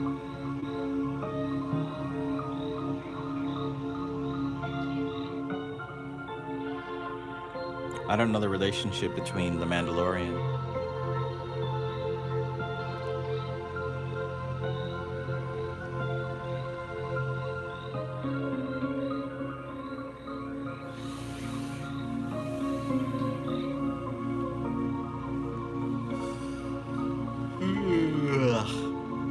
All right, well, I have had quite the day, let me tell you. We had our first cyclomancy session today. It's more of an introductory session. I think I'm ready for some sleep because I am so tired at this point.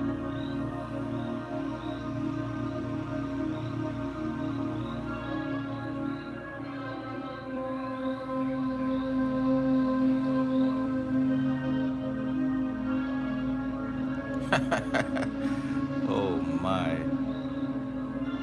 Yeah, so what I'm saying is we're gonna wrap it up at this point. We've been going for a pretty good run. Yeah. A lot to chew on. A whole lot to chew on. I'm definitely gonna run these couple chapters back. These 3 chapters back.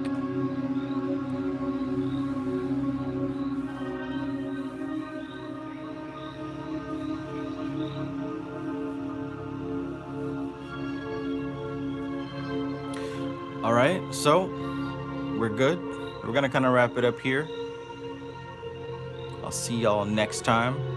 Hey, you still have 1 more day to take advantage of my Shadow Work Mastery System class at half off, bundled up with the Cyclomancy class, right? You still have 1 more day to take advantage of that.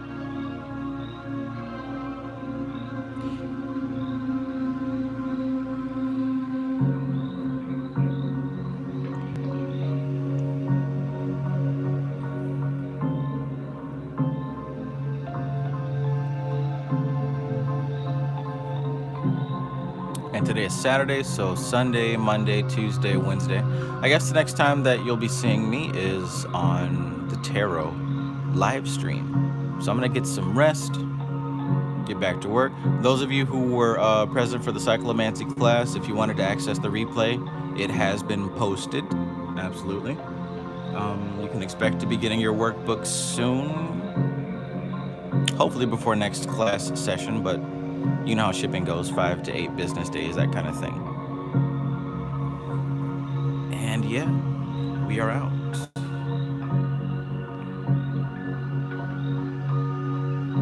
Alchemy Gold says, have a great day tomorrow, mommies. Right, happy Mother's Day. We've still got 15 minutes. But yeah, happy Mother's Day for those of you with little ones.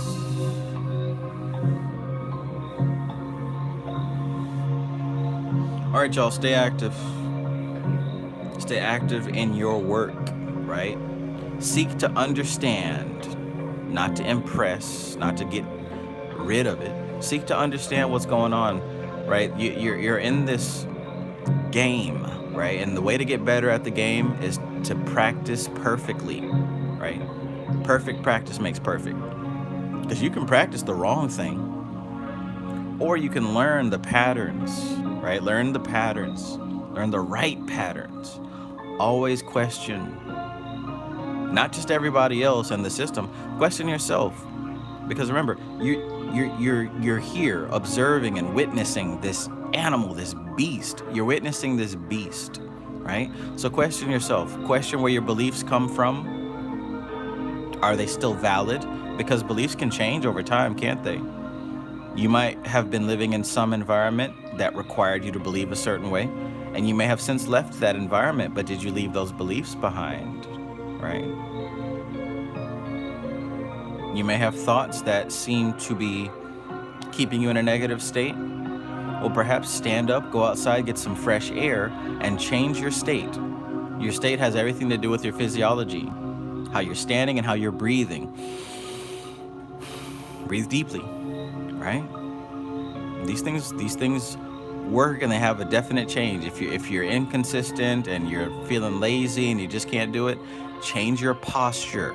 Stand up, spin around, dance, move your body, and then try it. Sometimes, every time you can't just think your way into it. Sometimes you got to move your way into it, for real. If one way doesn't work, try another way, but never sit there and give up and say, oh, it just ain't for me, I can't do it. Never do that. All these creatures in nature, when they are faced with an obstacle, they find a way around it or a way through it. This beast is no different. You find a way through it or you find a way around it, but never just sit there and give up. There is no give up, because time keeps ticking and you still have the problem that you did not solve. But anyways, it gets better, it gets easier, it gets more pleasant and more beautiful. And you find yourself waking up with a smile on your face already, breathing deep, morning sun filtering in through the windows. You know what's for breakfast and you're gonna love it. You know what you're doing for the day. You know what you're gonna wear, what you're gonna drive, where you're gonna go. And you know just how much you're gonna appreciate life with every breath that you breathe. Because why not? Why not? Live your best life right now. Right now. It's yours. It's yours, just like that particle of oxygen you just inhaled is yours, and just like that carbon dioxide that you exhaled is yours, so is your best life. It's there, like it's part of your body. It's part of your skin, it's part of your organs, it's part of your bones. It's yours. It was before I said that, and it was before you bought a copy of the Cosmic Doctrine, and your best life was yours before you had your cell phone, and this best life was yours before you bought your car. This best life was yours before you went into this interview for your job. This best life was yours when you were in elementary school and before that. Right? So what that means is there's nothing that you did to earn it. You don't earn it. You shift yourself into it when you're ready, right? So be ready. Be ready.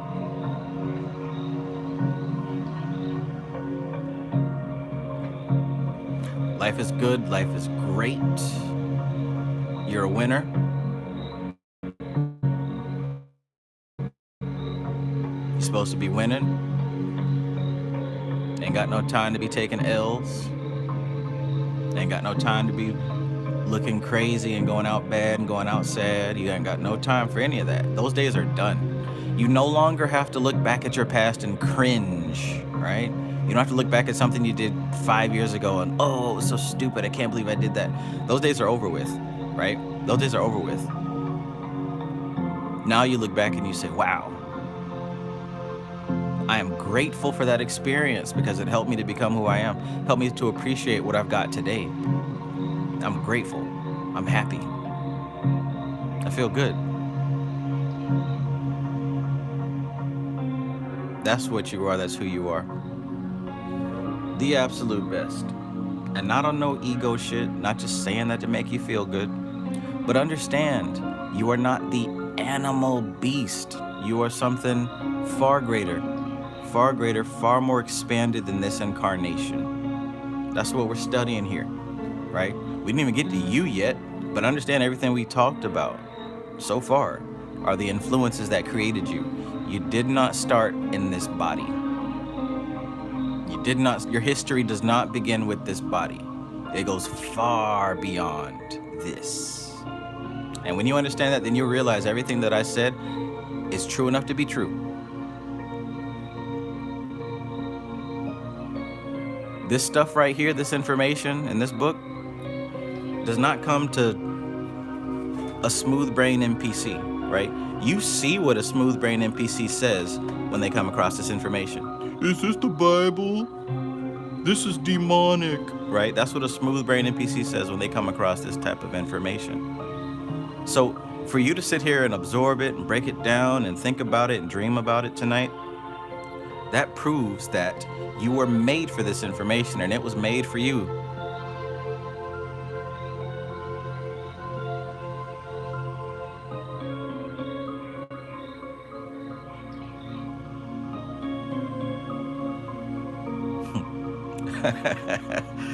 Right? Basic instruction before leaving Earth. We on some other shit right now. We different. We move different. We think different. See, other people, when they enter the scenario, they usually cause waves and stir up trouble and make a mess for someone else to fix. But you, when you step into the scenario, you enhance, you build, right? You influence. You cause people's lives to be better. You cause people to think better. You cause people to feel better. You cause people to learn. You cause people to bring out the best in themselves. That's what you are. You're a positive influence. You are like a star, right? And when you enter into someone else's atmosphere, you improve their lives. That's what you are. Because you're carrying a different type of prana. Because you're a different being. Look around. Look at your life experiences, your past, the people that you know. And tell me if this is correct or incorrect. This shit ain't nothing to me, man.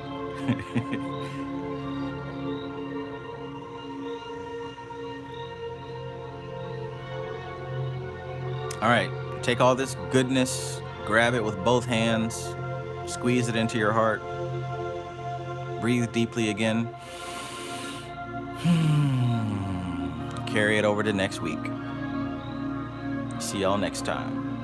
This is TK Trav, aka Travis Magus, here with LVX777. I love you. Peace. I'm gonna go play some Lego Fortnite.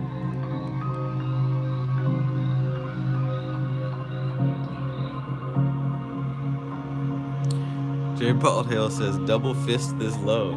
Wait a minute, wait a minute.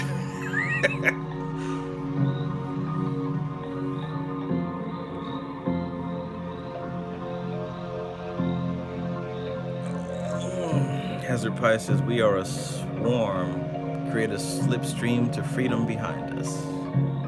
Indeed. Indeed. True enough to be true. We smoking symbiote. This shit ain't nothing to me, man.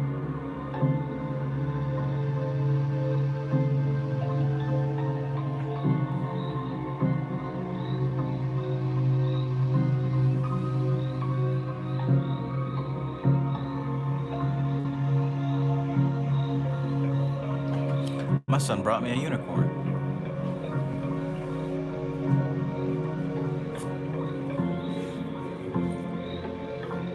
Look at that.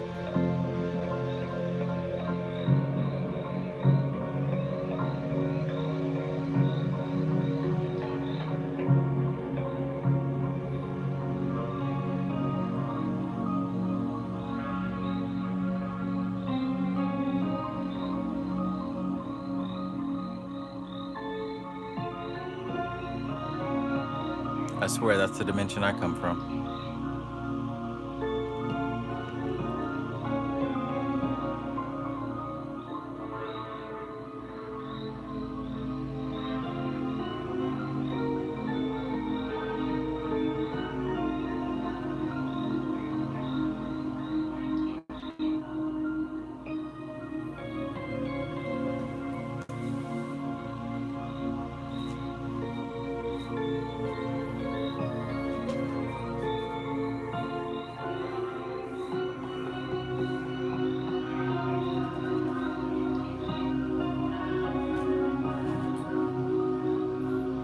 All right, good night, powerful people.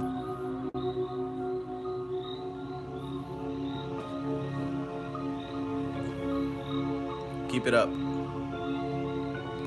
Keep it up.